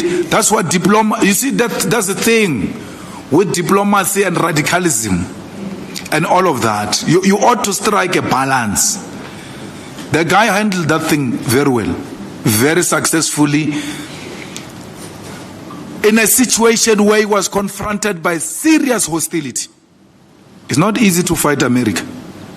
It has never been easy. But like Fidel Castro, we're not going to retreat. Castro, under serious difficulties, under embargo by America now for more than 60 years. Cuba, without toilet papers. You know, in Cuba, when you go to a toilet, those things of toilet papers, you call them what? Ply. They count them for you. That thing, 1, 2, 3, 4, cut it and give you. They don't give you that thing of the whole roll to the bathroom. That's how much bad it is. And we agreed with the TG that we need to join the mission of the Communist Party to send food worth 1 million to Cuba. We are suffering, we are poor, deep slaughtered, but we are in a much better position compared to those comrades in Cuba. Why are they suffering like that? Because they decided to take an ideological position against imperialist forces led by America. We must take inspiration from those people. And where we can help the Cubans, let's do that. I said to the TG, if we ask, because ours is very clear, that thing of declaring money to the IEC and nonsense is a mission of the Oppenheimers to see who's funding the EFF. I said to TG, we need to find the individuals who can each give us 99,000 rand, not more than the threshold, so that we don't get to disclose them. Put that money together, buy food, and send to Cuba. That's who we are. Insult us anyhow you want. We build houses for disabled people when we've got houses, because their pain is our pain. So when we do that, you must know we're doing that against America. It will never like that. But are we going to retreat because America doesn't want us to do that? Never. Even if America decides that I should no longer enter America. It's okay, I will enter Zimbabwe. I'll enter Botswana, I'll enter Nigeria, I'll enter Africa, my home. Why should I be concerned about people who are going to feed me beggars and make me fat when I can go to Nigeria and eat jollof? Nice, nom, nice food. So why must I fight for beggars instead of jollof? When we're in Nigeria, you must, DSG was there. We're given a nice jollof rice and what is that goat soup? Pepper soup by the governor of that state, Enugu State. Ah, la la. Hey, my guy, we're sweating, but we're not stopping. Sweating, but not stopping. That's how nice Africa is. So you want to threaten me that you won't give me a visa to America or give me a visa to London? I don't care. I'll go to Africa and enjoy the company of my own people. One day this will come to an end. Even if it's not achieved under me, I must lay a foundation for those who come after me, that we must not hero worship America, so to an extent that when we are threatened that we can't get visas, we retreat on our ideological position. Fidel went to the grave. I went to bury him. He didn't have a visa to America. So who am I? Comrades, local government elections were fighting. It's not about local government elections, it's for the survival of the EFF. Because if it took a knock in 2024 and it does the same in 2026, it must know that is a way out of the South African politics. So don't ask me about strategies. No. You can't ask me that. Just know we're fighting. And at the center of our fight, and central where resources will be put highly, is in the Eastern Cape. We have been sleeping in that province, and we're not going to have a provincial leadership that is going to sleep in that province. Someone asked me, are the provinces, that Eastern Cape leadership, if it's not going to change its attitude, it will watch this EFF from Reverend Zondo's church in Mid-Val. Is it Val or Mid-Val or somewhere there? Because that's where people are frequenting. The only person who's able to bring numbers for them is the congregation of Reverend Zondo.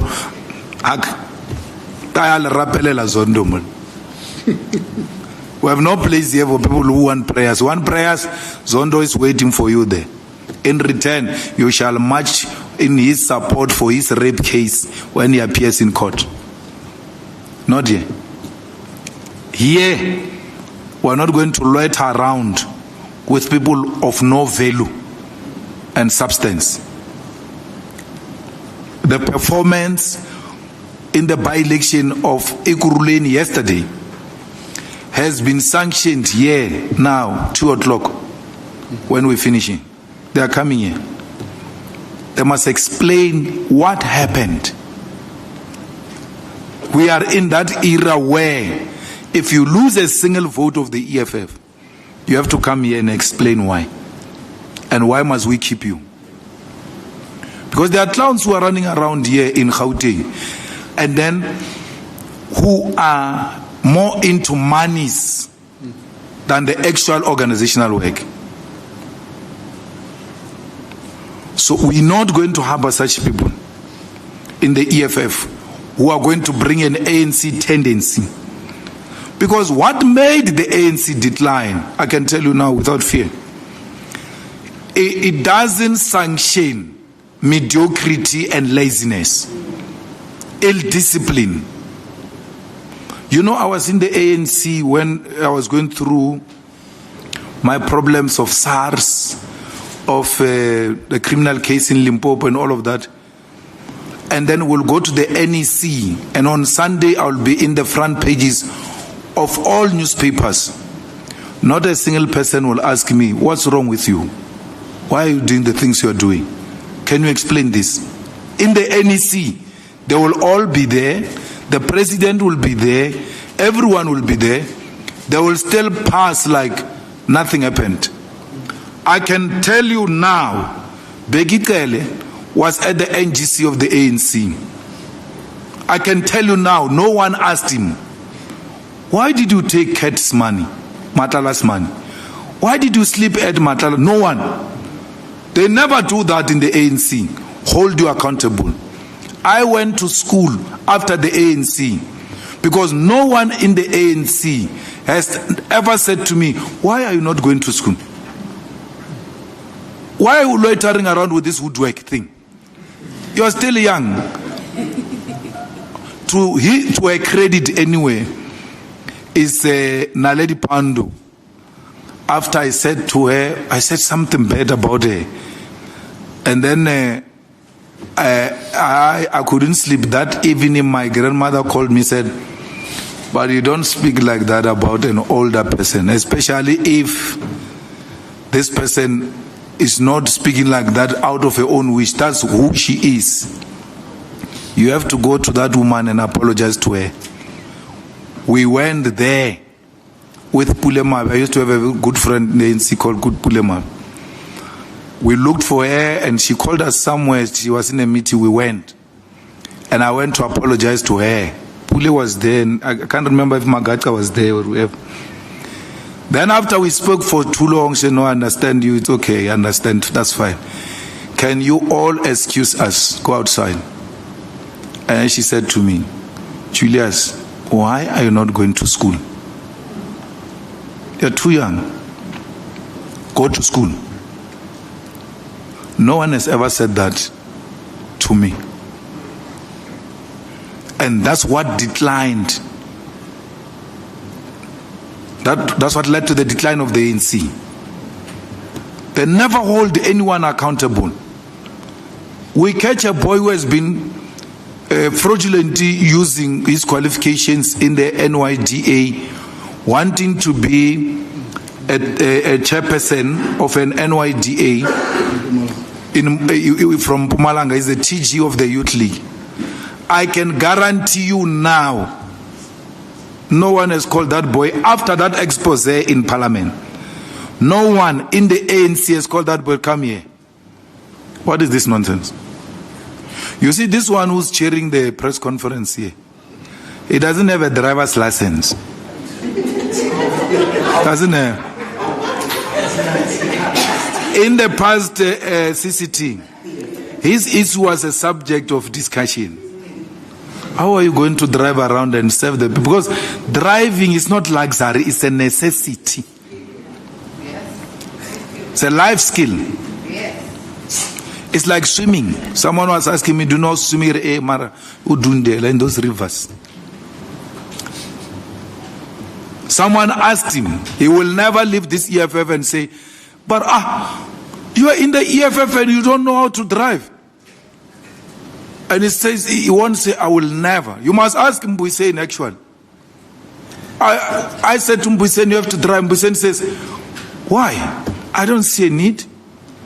I can find my way around and do all of those sorts of things. And you are going to get in that taxi.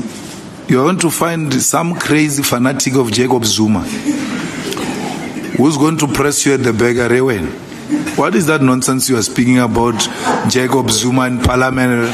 What?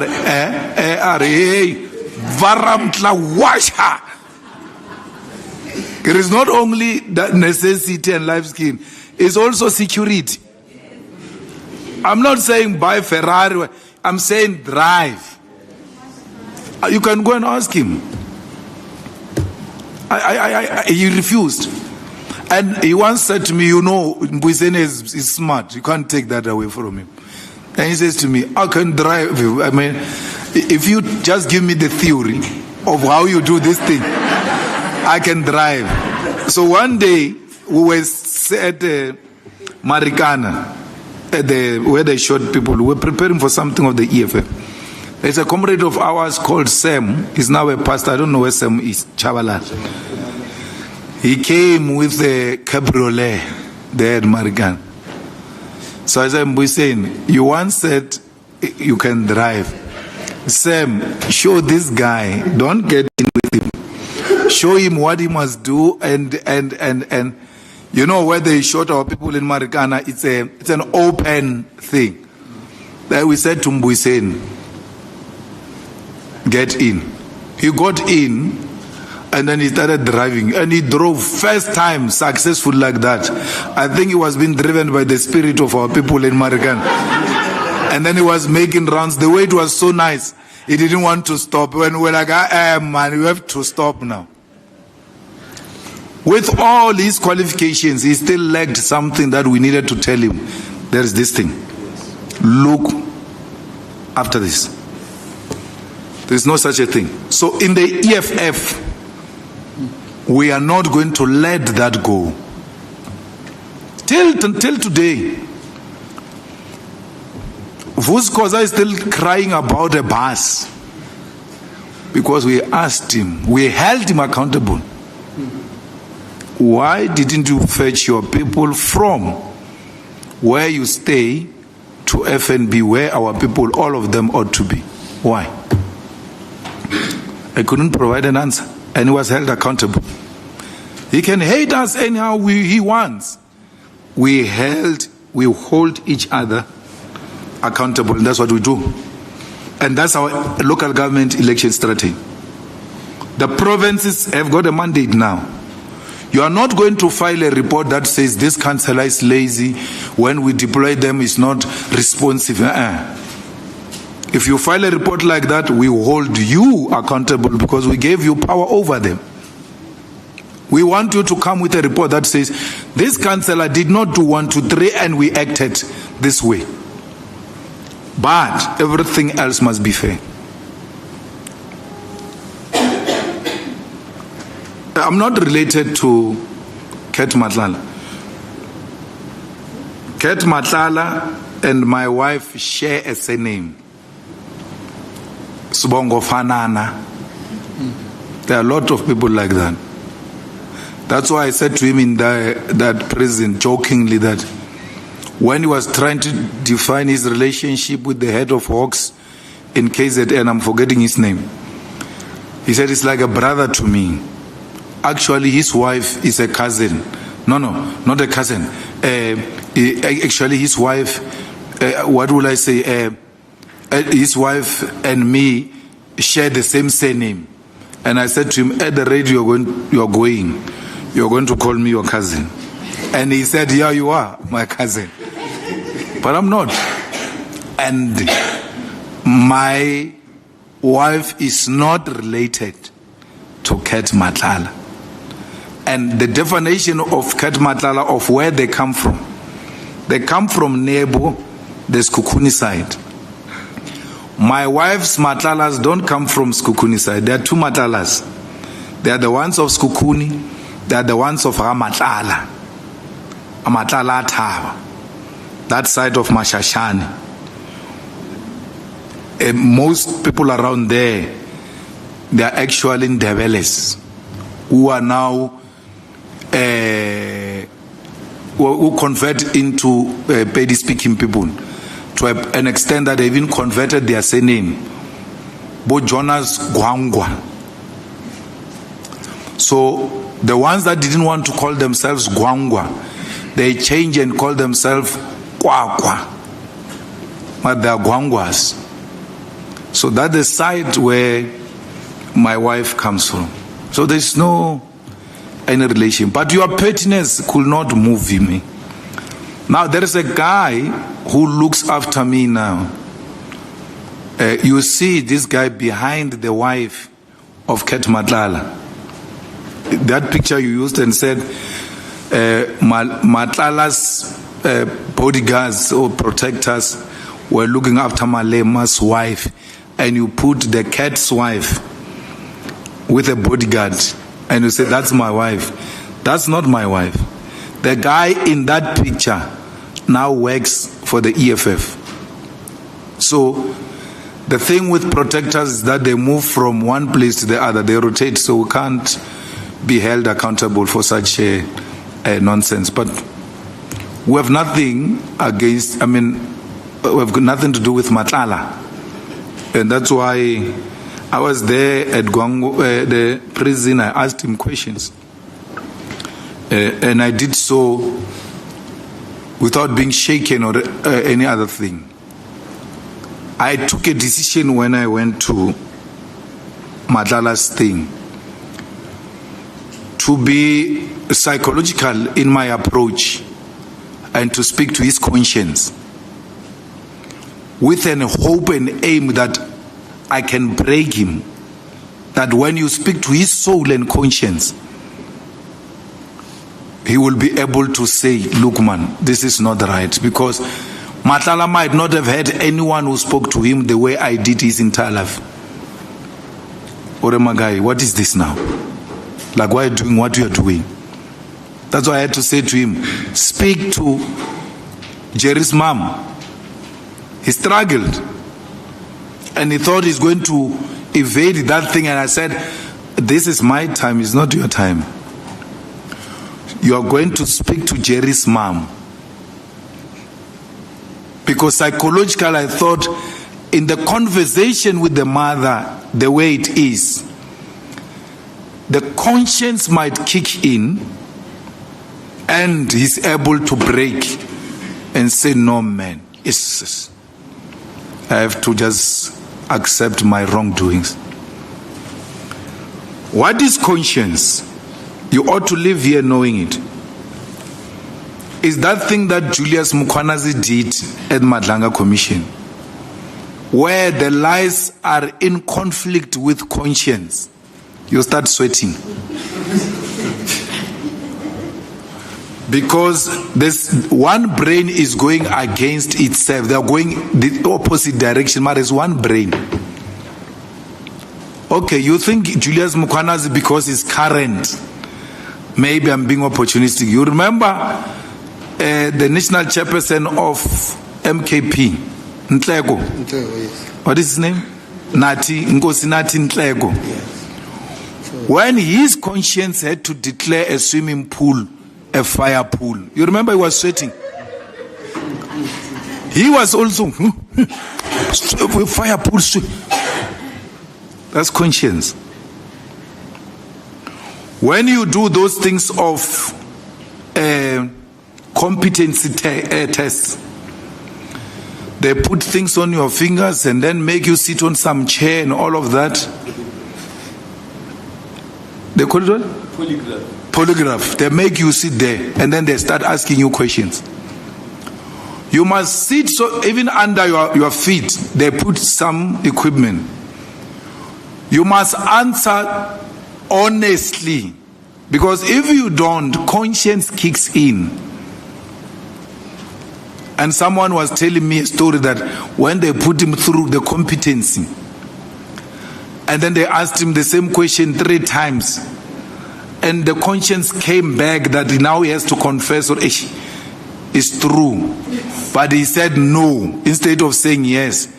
This finger stood up. This one, he just found his finger up like this, and then he knew, no, he's gone.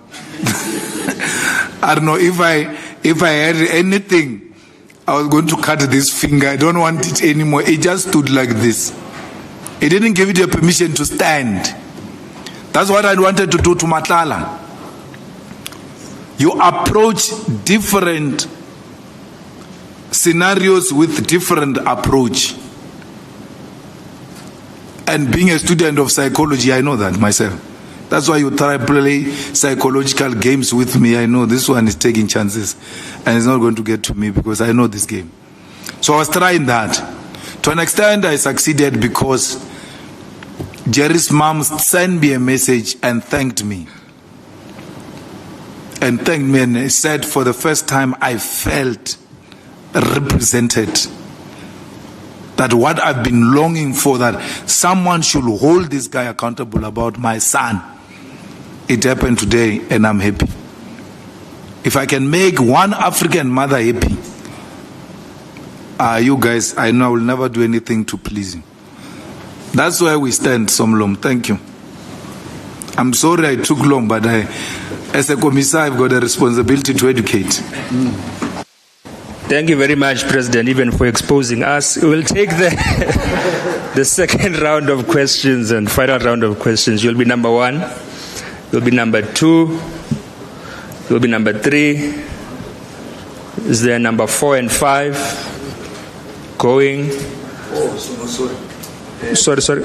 He says I didn't answer the question of political parties that are mushrooming, including 𝐬𝐻𝐫𝐸 and all of that. The thing is, anyone who hates on 𝐬𝐻𝐫𝐸 or MKP or anything like that, you hate on our democracy. Because our democracy and the constitution says we are a multi-party democracy. We are not a two-party state. Whether you like Floyd or you don't like Floyd, he's exercising his right, which is protected by the constitution, to form a political party or not. So you guys claim to be protectors of the constitution, and then at the same time you declare that there is fragmentation of black votes, there's so many political parties. Is it unconstitutional? If the answer is no, then so be it. There's nothing wrong. We're not threatened by that. Neither are we threatened by 𝐬𝐻𝐫𝐸. All of which, what is happening to Floyd and all of them, I'm so lucky to have seen some of these things happen right in front of my eyes before. And I know what is going to be the end result. So I'm neither threatened or intimidated by anything. He must use whatever he has at his disposal to make himself relevant and to make his party relevant and to make it succeed. If it is to his satisfaction and he thinks that's a strategy that's going to help him, let it be. We all use different political strategies. I've been here. There was a guy, if you remember, called Boy Mama Wulu in Seshego. I've seen him do what is happening to Floyd now, right in front of my eyes. And I chose silence. He said to me, he's going to take my mother and rebury her in front of my grandmother's gate. They went to my grandmother's house, they were kicking her doors, her gates. They carried coffins on their shoulders, my coffin, written my name. And one day my grandmother pained me when she says, I can see all of that. There's a boy there called David Majola that I used to serve a plate of food. Today he kicks my gate. That is what pains me. It was not luxury food. Probably it was a pap, chicken with salt and water. She says, that's this one who's paining me. Go and look for them today, where they are. Mine fight for what belongs to them from their graves. A declaration of war against me as an individual is a war against my ancestors. That's why I keep quiet and they do the work. You know, when about what up enough, you know, level like my pastor, my spiritual mentor called 𝐟𝐸𝐫𝐿 called me beginning of the year or somewhere there to his house and said to me, you are not going to respond to these people or engage in a fight with them or exchange of words or anything. Prophet Ral-Khulel, he said to me, at the end of everything they are doing, they will be in front of you asking for a job. And I'll wait for that day. It has happened before. It has happened before. I've got a family establishment there in Polokwane called Slurry. Boy Mama Bolo is a regular there. It's a business. It's a regular there. I will never allow anyone to chase him away. Hey, this guy wants this one. You don't do that. Badimu ba ketwela. And badimu baba shabi. They fight recklessly. They fight for themselves. So let them do whatever they want to do. I'm still here. And my ancestors are still with me as I speak right now. And that which I've set for myself the whole year, I've achieved it. And that's a confirmation that my ancestors are still with me. They've never turned their back on me.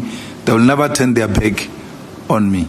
So I don't care. Say whatever you want to say about me. Do whatever you want to do about me. At the end of the day, you are small boys. When I saw a door of prison, my ancestors said, you're not going to enter that door. Even now, as I go to that court in East London, I know they refused before. They will not allow it now. Thank you. Thank you, President. You were number 1.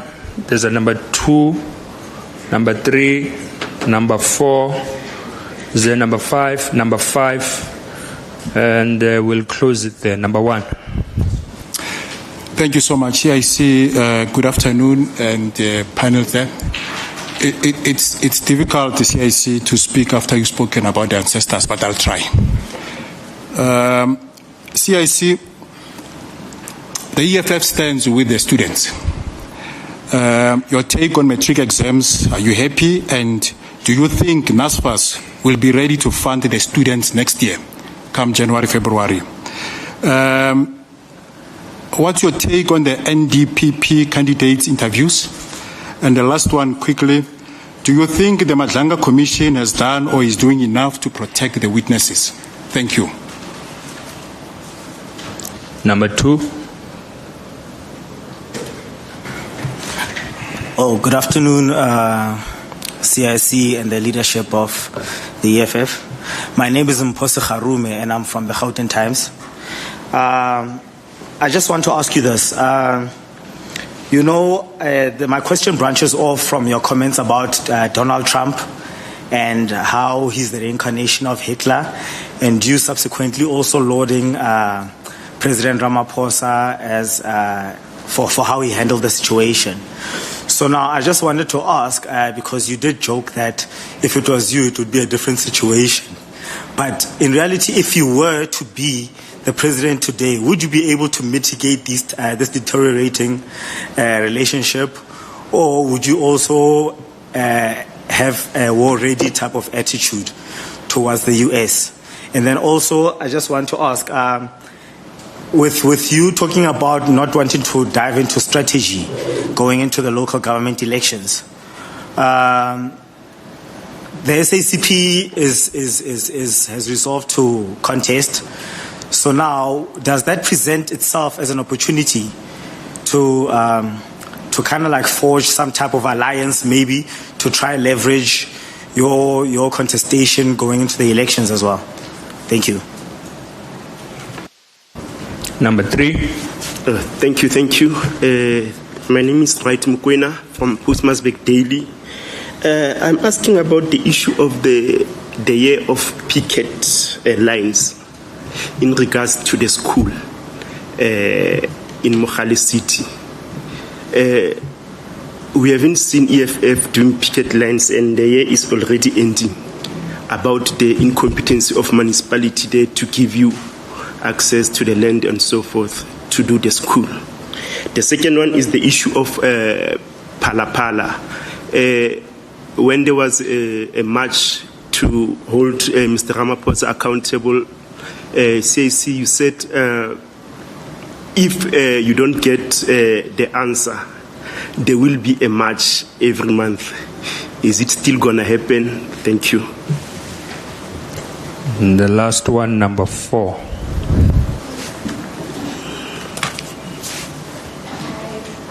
Just press the place with the face. Oh, thanks. Hi, my name is Malaika Mazwai from Moya Podcast. My question is, how do you feel about the GNU now after our first year of being under GNU? And does the EFF intend to join the GNU at some point, or do you still want to run and win alone? Thank you very much, President. Oh, sorry. I forgot number 5. It was number 5. Sorry about that. Good afternoon, CIC and the leadership of the EFF. My name is 𝐬𝐮𝐬𝐫𝐸𝐻𝐻 Molejani from Central News.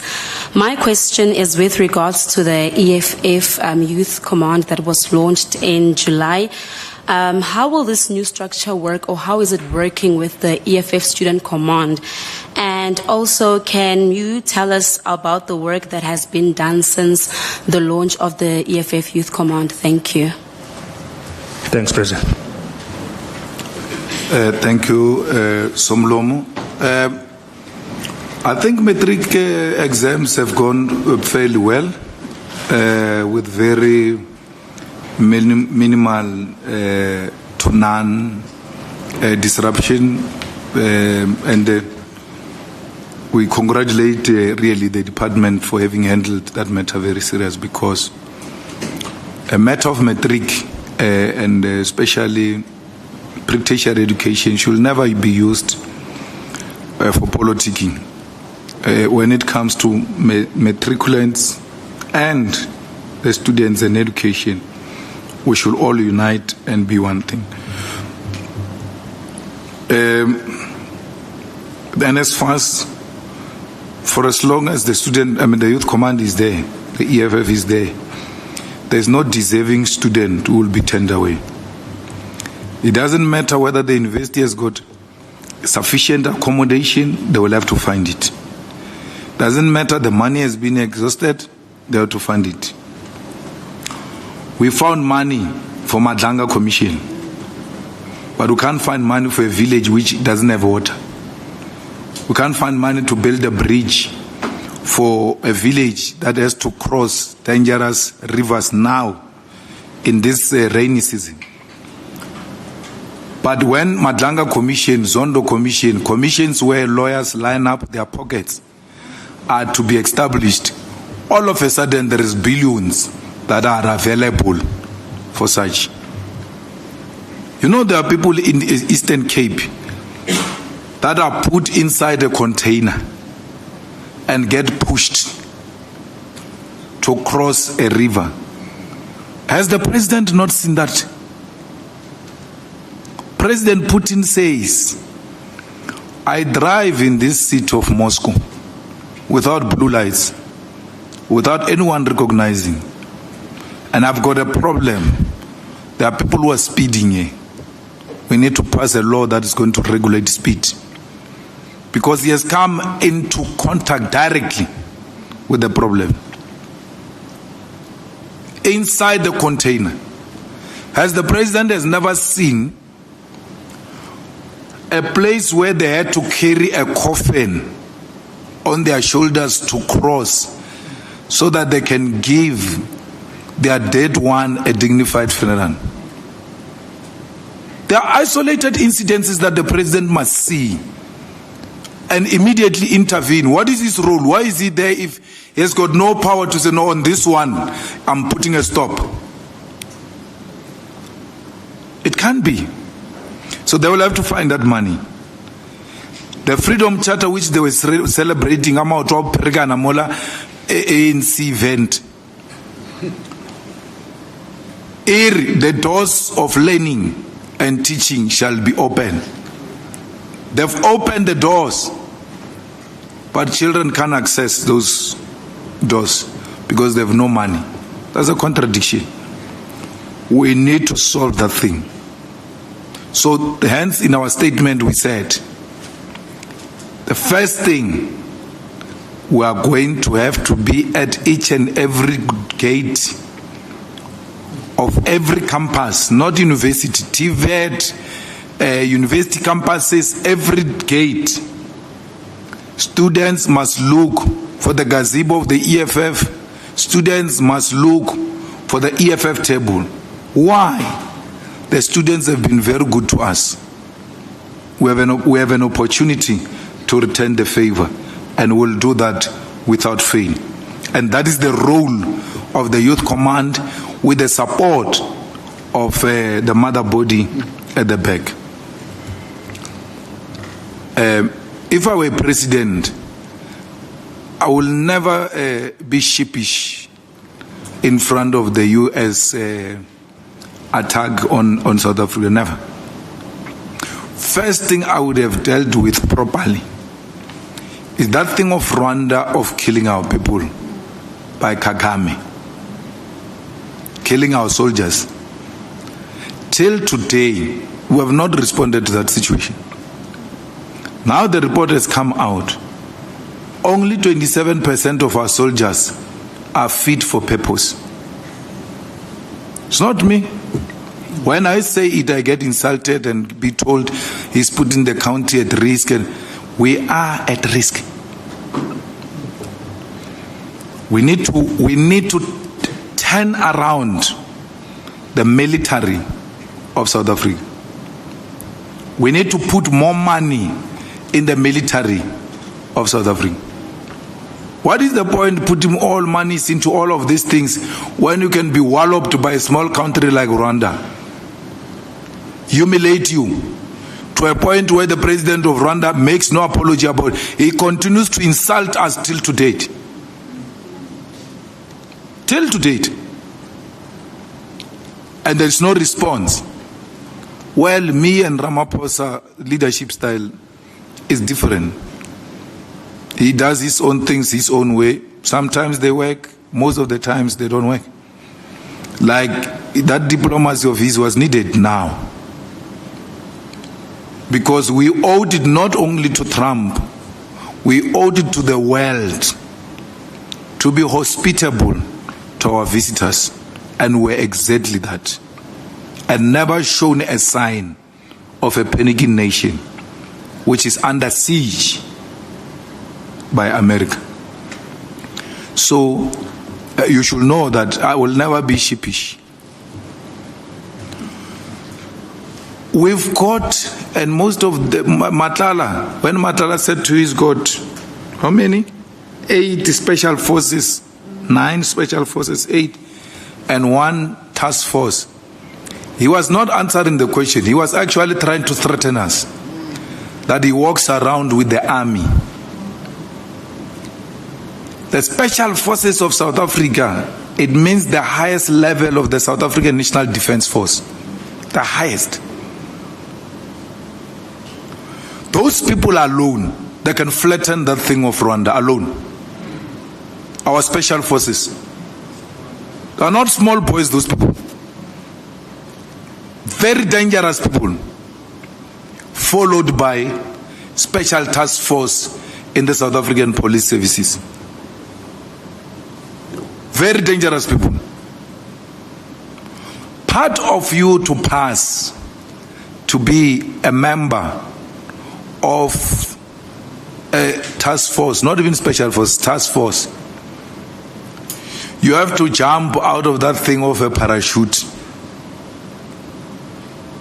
Every task given to you, you have to be dropped in a country, a foreign country, without that country knowing, in a bush, and then you have to find your way back without a cell phone, without a compass, nothing. You have to sit like this and look and say possibly this way and go and come back. That's when they treat you, they teach you how to infiltrate a country.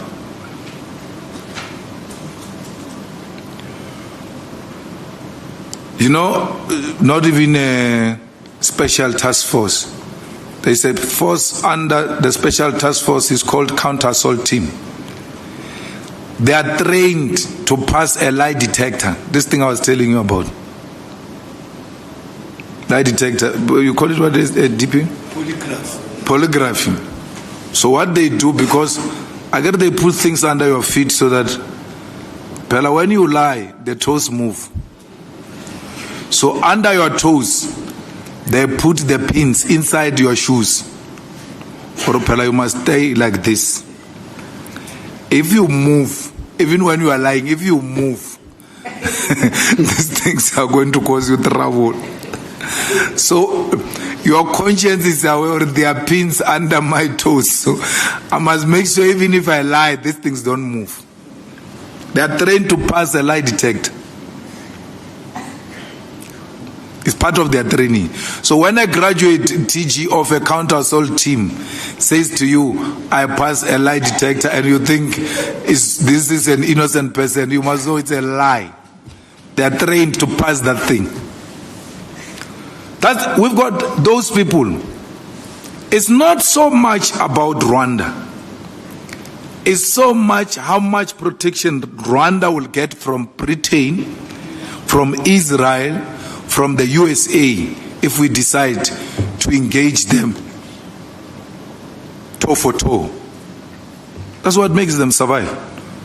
Why would, without an American protection, a Rwandan president go to Oval Office with the DRC president, 𝐾𝐨𝐧'𝐭, to go and sign an agreement? When they come back, the Rwandan president is still continuing with his shenanigans in the forest of DRC. He knows. He enjoys protection from those people.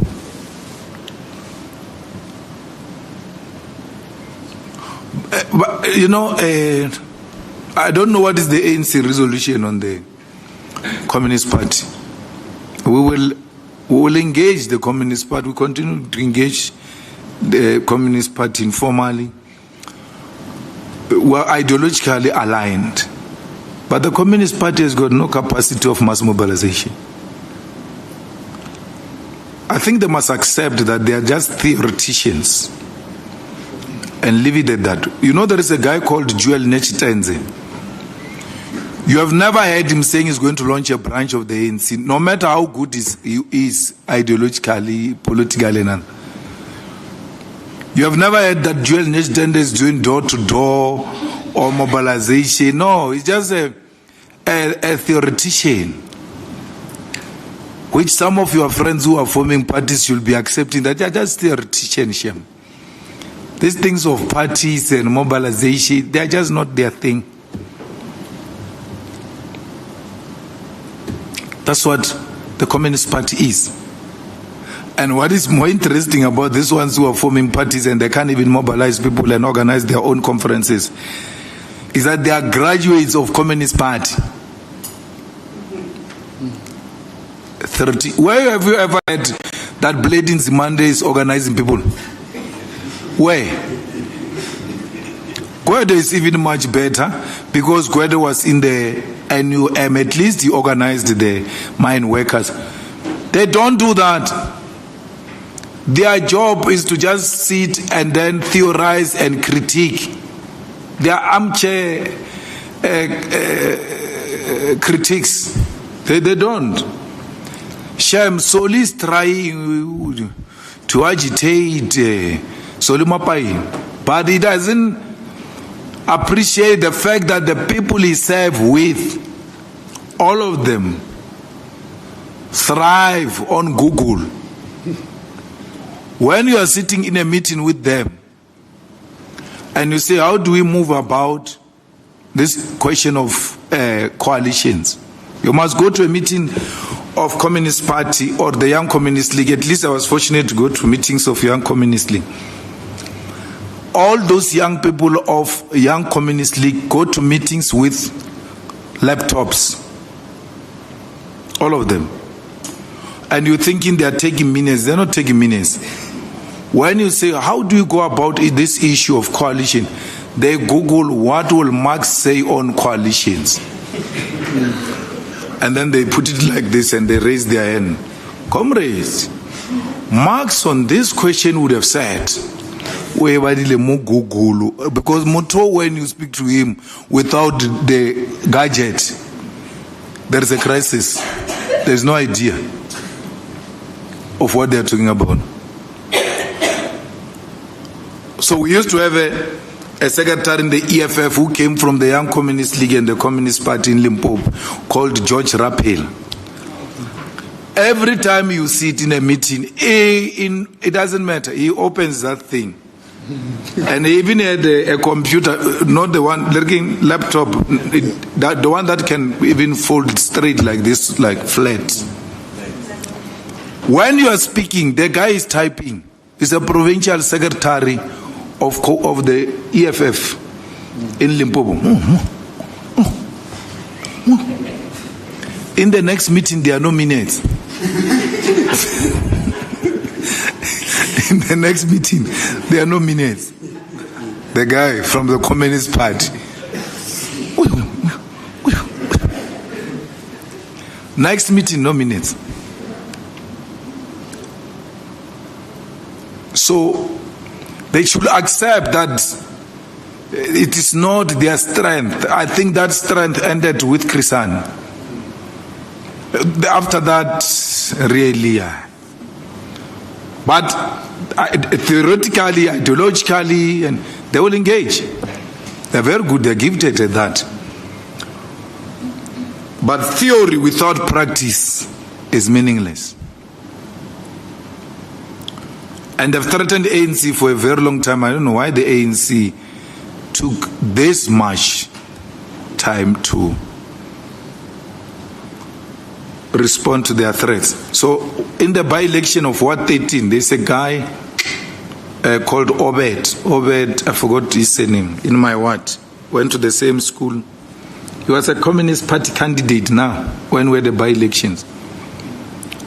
The guy was an ANC activist, he's well known, everybody knows him there as a comrade. But the day he took a cap of the Communist Party and stood against the EFF and the ANC, what was the lowest they got in a video at the DP? There's a video where they got 2 votes. Yes. And then I think the highest was 7 in a video. They were there.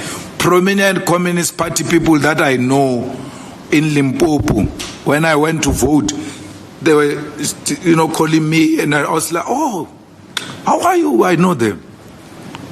I think they got, how many votes they got for Communist Party? That are 10 or 15. Madala Masuku was there. Very less votes that can't even suggest that there's any potential of threats. Every time we critiqued them about that, they characterized us in the ANC as being anti-communist. But no, there's a group here that is embedded at getting rid of the Communist Party and all of that. At least COSATU at the time could pull masses. COSATU could stop work. Now today I hear that COSATU is marching. A year after that COSATU was marching, I feel nothing. Nothing. Nothing. No, the shops are operating. The workers are going to work. Those who don't report for work, they say they went to the strike. If there is a sheet to be signed there at the strike, they sign and go home. They are not part of those things. Here in Dobsonville Stadium, where they failed, you must repeat that they failed. They must know they failed to fill up Dobsonville Stadium. Having Ramaphosa and that president of COSATU self-seeking, who's selling us out workers for a position. She's desperately wanting to go into a GNU. She doesn't care. And why these workers don't see this thing, I don't understand. I don't understand why they can't see that she's not for them. She's for whatever is happening.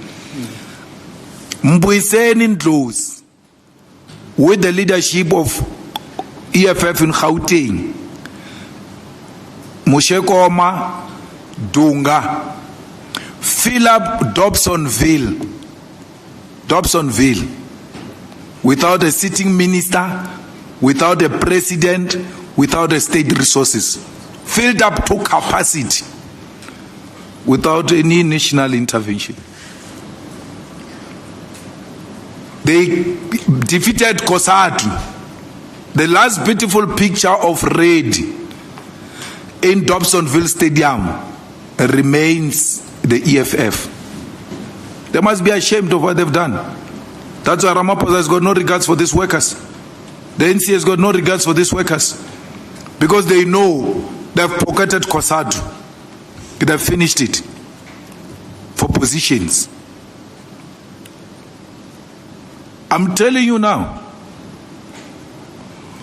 Mbalula is going to be president of the ANC if there is no serious intervention made to stop him. I warned you about this, that this Mbalula, if they allow him to do what he's doing, is going to lead them. If it was a marathon, Mbalula is ahead. Paul is trying to catch up.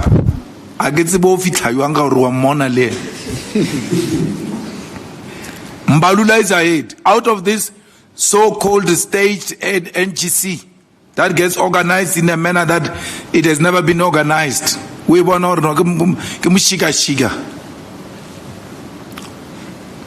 that was Mbalula's show of force. You say it was Cyril's show of force because there are people who said they are going to remove Cyril. Cyril didn't get removed.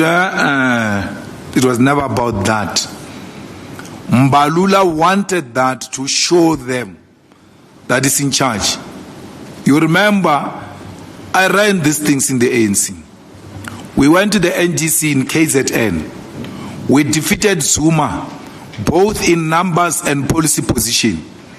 After that, Zuma knew that these boys are going to remove me because the NGC tells you what's going to happen. That's when he expelled us from 𝐬𝐻𝐾𝐿 conference. We were expelled because he got a sign. And 𝐻𝐻𝐾𝐿 told him, it says, they are pretending like they are removing me. They are actually coming for you, and he was right. We're making noise about 𝐻𝐻𝐾𝐿, but we're looking for this one. We won in the NGC in Durban.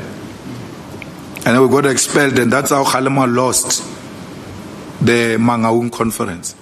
I'm giving you this history for you to be able to determine. Because conference is not won at the conference, it's won before.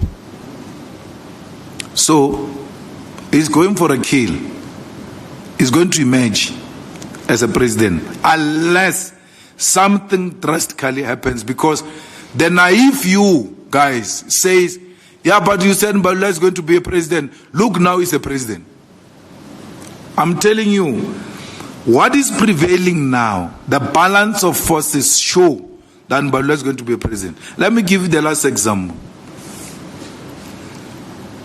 At the NGC, Mbalula addresses for 2 hours 30 minutes, addressing the NGC. The president is sitting here, meaning he's addressing president for 2 hours 30 minutes. That's number one. That's when a man shows you doesn't care about those things. Then make matters worse. When he finishes speaking, they start singing about the Secretary General Mbalula in the presence of the president. What happens? The president is forced by that environment to stand up and sing about Mbalula. You didn't see what was happening there. Onobala, tena sifunu nobala one content Ramaphosa. Nobala. It's supposed to be the other way around. Then 𝐻𝐻𝐾𝐿 realizes, man, hey, there's going to be a mess here. He tries to stop the song. They sing even louder.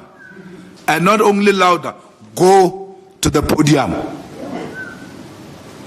The sitting president is made to sing about the Secretary General. And then you must tell me where the power is there.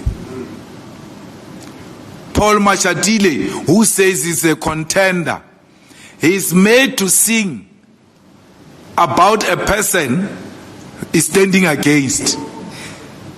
Get power, Papa. If you know how it works, that thing. Get power. It's a psychological warfare. You fight in Balula, you see those videos, you see the whole conference standing up, singing about this guy, you're like, it looks like this one of ours won't work. Let's join this one of Mbalul. It's psychological. So, we are ready to join GNU, and we will join GNU. The person who's stopping us from joining the GNU is Mbalul. Once he gets that thing of president, he's going to get rid of that thing of DA, and I say, come here, come. Because Mbalula can accept the fact that we must be ahead of him. That if they get in and they get given responsibility and they shine, the potential is, I will never get this thing I want. So we grew up under him, so he knows no. 𝐿𝐻𝐿. Let me resolve this thing. Once we are done, I will call you. We are being stopped by Mbalul. Cyril doesn't have any problem. Majority of those NEC members don't have any problem.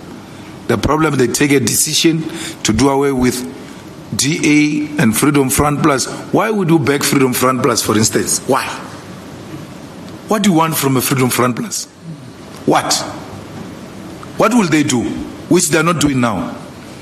Because AfriForum is Freedom Front Plus, and AfriForum is the one that is going around saying you are killing white people, which means a minister of correctional service says you are killing people.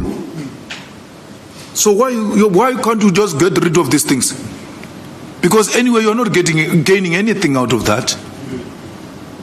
Nothing. They know that they are not getting anything. It's not about attracting investment and growing the economy, because even with that GNU for over a year now was stagnant at 0.5 growth. So stagnant at 0.5 growth of the GDP means that we run a risk of 0.0% growth, which is going to put us into a recession. These people are going to put us into a recession because they are not industrializing. They are not manufacturing for production. They've got no plan to create jobs. They've got no plan to grow the economy. Even with whites being there, I agree you said the medicine of a black person is a white person. They are there. But John Steinhazen, what do? Uber Eats. Uber Eats. Uber Eats. The whole year. And John Steinhazen, there is material evidence. You get a picture of him before GNU, and you get a picture of him outside after GNU, you can see Uber Eats. Uber Eats. It's there. It's there. What more evidence do you want? He doesn't help you with anything. He went there to Oval Office, spoke bad about us, spoke more than African black ministers in that Oval Office. What did you get out of that? Cyril took him here and said maybe a white man, Afrikaner, who is a leader of opposition in South Africa, can help to change things. He went for beggars there. Honyo. No results. And it is of note. Helen is after him now. Want to show him flames. That DA is Helen. He's in charge. They will finish him. Still nothing. They're not getting anything. We are saying to you, trade with China. Let's work with China. The DA says China is an undesirable partner and all of that. After eating Uber Eats, he's in China. He wants to eat with those things, chopsticks.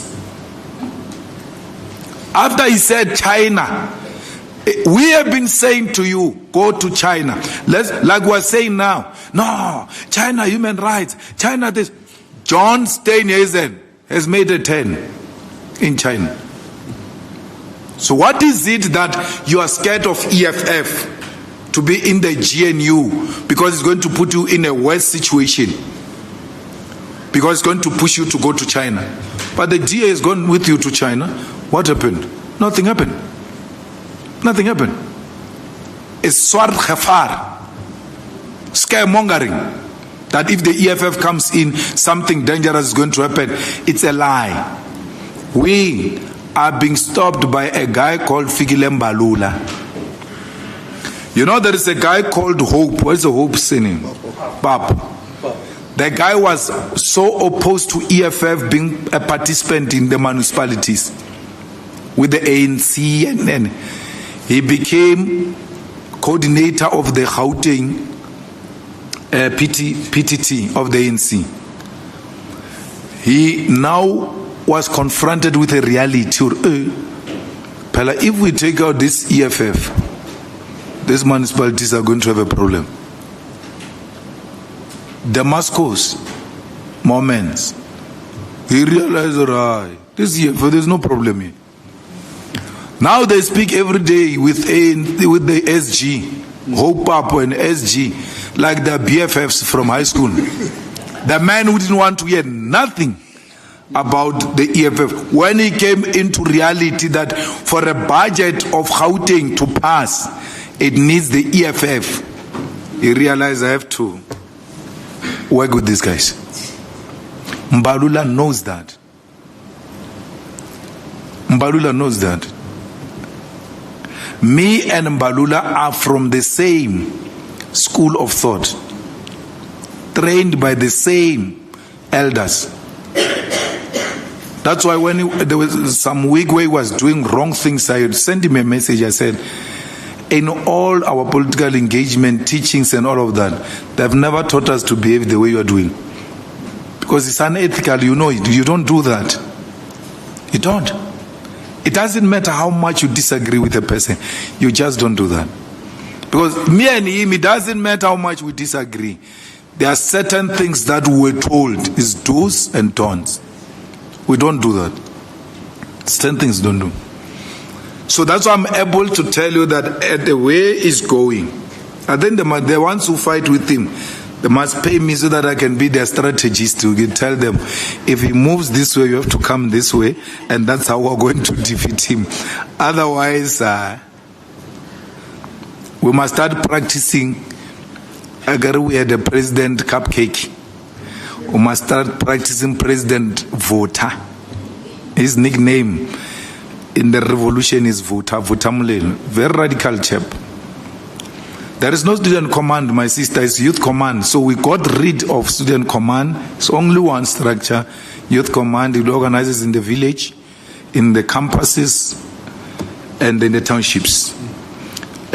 Student issues, youth issues, everything are now together. These kids have done so well. So I like 𝐶𝐾𝐿 as attitude and Naledi's attitude. So 𝐶𝐾𝐿 is out there as a face, he pushes the thing. Naledi does the actual work. And she's not in competition with 𝐶𝐾𝐿. She allows him to do what he has to do. But she would have gone in to prepare what needs to be done first, and then let the convener do what he needs to do. But you sit in a meeting and you need to know what is happening with the youth command. Naledi will give you the minute detail of what is happening, because she's at the thick of things in building this organization. We have asked them, do not rush. Build a quality youth movement. But at the back of your mind, you must know we need you next year in 2026, because the youth vote is going to be very critical. The youth, especially for the EFF, the youth vote is going to be very critical. Fighters, commissars, fellow South Africans, Africa and the diaspora who are coming to an end of the year, please enjoy your festive season. If you finish this festive season, you have never given your old clothes to someone deserving, you must know you are greedy. You are the most useless human being. If you still have clothes that you were wearing at high school in your wardrobe, and when you were young, when there are so many people without clothes, you must know it's not only ANC a problem, you are a problem. If you are going to be having festivities and a meal, if you can't give them some food, invite them over so you can share a meal with the poor of the poorest. Let's make it easy this festive season for the poor. As they see other children shining and other children eating, their pain becomes even more. You will lessen it by making them feel they are part of the future of South Africa. You have a problem with their parents, do not have problem with children. Never use children to fight battles. Always protect the children of South Africa. Let's make sure that these children are not subjected to trauma. Let's make sure that these children look to the future with a positive attitude because their neighbor was good to them. I am what I am because my neighbor and neighbors were good to me. And in return, I'm good to them. Let's be good, because we don't know what those children of your neighbors are going to become. And when they become something else in future in society, they will remember you. Help those who cannot help you, and do not write their names down, because you must not remember them. When you remember them, it's because you want to enslave them. You want to make them your slaves and constantly remind them that you have once helped them. Do not do that. Let it be an enjoyable one, even in poverty, in suffering, in unemployment. There is a moment we need to pause and appreciate God for giving us life. Thank you very much. Thank you very much, President, the people of South Africa, the media. The third of the Third National People's Assembly at the 𝐬𝐫𝐸𝐵𝐺 Golf Estate in Bela-Bela from the 5th to the 7th of December 2025. The Central Command Team reflected on the year 2025 in relation to organizational growth, governance, and with regard to the ability of the organization to champion grassroots struggles of ordinary people and struggling communities. The theme of the EFF in 2025 was the year of the picket lines, and it was a resounding success, which reaffirmed the EFF as the weapon of the poor and an enemy of domestic and global capital. This year, we demonstrated that our struggle does not end at the picket lines. It advances directly into the chambers of parliament, where we translate the people's demand into legislative action. We decided to internalize, as a matter of fact, the guidance of Cabral, who taught us that I open quote, every practice produces theory, close quote, and that open quote, nobody has yet made a successful revolution without a revolutionary theory, close quote. Our actions, therefore, are a conscious and unapologetic application of this truth. The CCT was further appraised on the key resolutions taken by the Third National People's Assembly, which was to dissolve regional structures which were not fit for purpose and instead establish sub-regional structures across the country's municipalities. Further to this, a key organizational achievement for 2025 was the launch of the EFF Youth Command, succeeding the Student Command. This strategic reorganization, resolved upon by the Third National People's Assembly, consolidates our youth leadership and empower the next generation of fighters for the battles ahead including the crucial 2026 local government elections. As of today, out of the 224 sub-regions in the country, the EFF has successfully set up 184 sub-regional structures, which represent an 82% completion rate towards having structures across the nation. We must applaud the successful early launches of sub-regional people's assemblies in provinces such as Limpopo and Mpumalanga, because they stand as a testament to the disciplined execution of this mandate. This is an incredible achievement, considering it was the first attempt at establishing these structures, and all sub-regional people's assemblies convened without a single incident of violence or bloodshed, and were all independently funded by sub-regional interim leadership corps and commissars who were deployed in the sub-regions. The CCT wishes to further congratulate the following provinces for reaching 100% target, meaning they launched all their sub-regions successfully. The provinces are Limpopo, Free State, Mpumalanga, Gauteng, and Northwest. This must be commended, as it is an example of fulfilling the constitutional obligation in the EFF of completing a mandated task as expected. The CCT is further pleased with the patient work being done to build genuine and organic structures in the provinces of KwaZulu-Natal, Eastern Cape, Northern Cape, and Western Cape, which are areas where the EFF has shown great potential, particularly in the 2024 national government elections. Particularly, the work in KZN has shown us that there continues to exist an appetite for the organization in the province, and such work must not be rushed and manipulated for compliance purposes, as we witnessed ahead of the elections in 2024. It is on the foundation of strong organizational structures that the EFF will turn its electoral fortunes around in the 2026 local government elections, and we wish to salute all delegates, members and ground forces who formed part of our structures from voting districts to a branch level for delivering successful people's assemblies. As the Central Command team reflected on the year, we made key observations on the successful organizational presence on the streets to demand the dignity of our people, but additionally on the qualitative contribution made in government. The EFF in Parliamentary Caucus was an example of excellence for the EFF and has improved in leaps and bounds, as in each and every committee and all matters of national importance, the EFF was a leading figure. Our vigilance extended across all departments, including our robust engagements in the defense budget vote, where we demanded accountability for military spending and the welfare of veterans.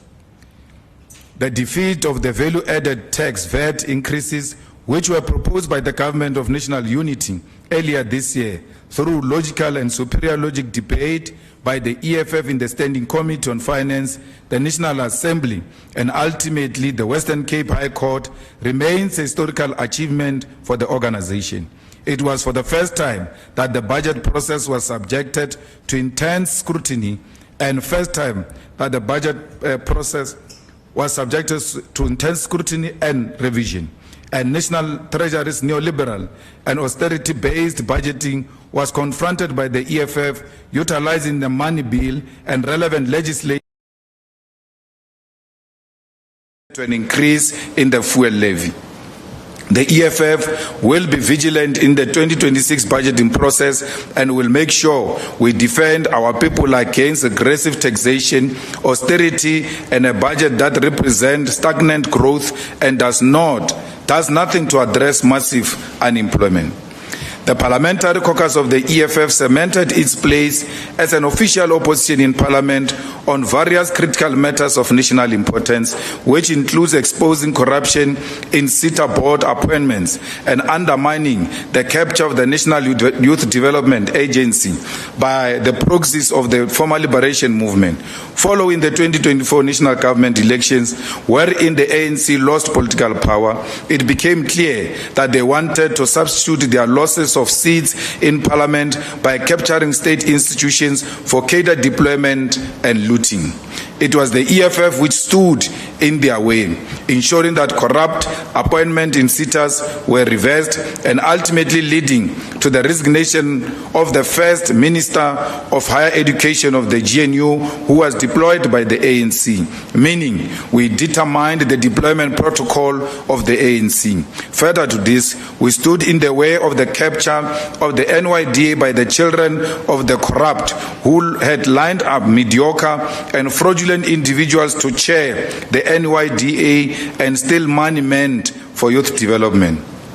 In the fight against crime, the EFF has been at the forefront of ensuring the executive does not hold itself accountable while it is embedded in the corruption and capture of law enforcement agencies. Furthermore, due to a sustained EFF motion, the nation has now embarked on crucial public hearings to investigate and address the pervasive crisis of statutory rape and a stain that must blot our national consciousness. It cannot be that this sketch that saw more than 117,000 girls aged 10 to 19 give birth in a single year can be allowed to continue right under our noses and without any criminal repercussions. As much as we support the work of the Madlanga Commission, it remains a mechanism established by the executive and led by the judiciary. The legislature is a separate arm of the state which has its own constitutional obligation to hold the executive accountable, and it cannot do so by relying on other arms of the state to do work which is within its jurisdiction. Through the EFF, the following committees have been established to investigate and subvert crime: the ad hoc committee to investigate allegations into the capture of law enforcement made by Lieutenant General 𝐬𝐿𝐫𝐽𝐻𝐿𝐵, the ad hoc committee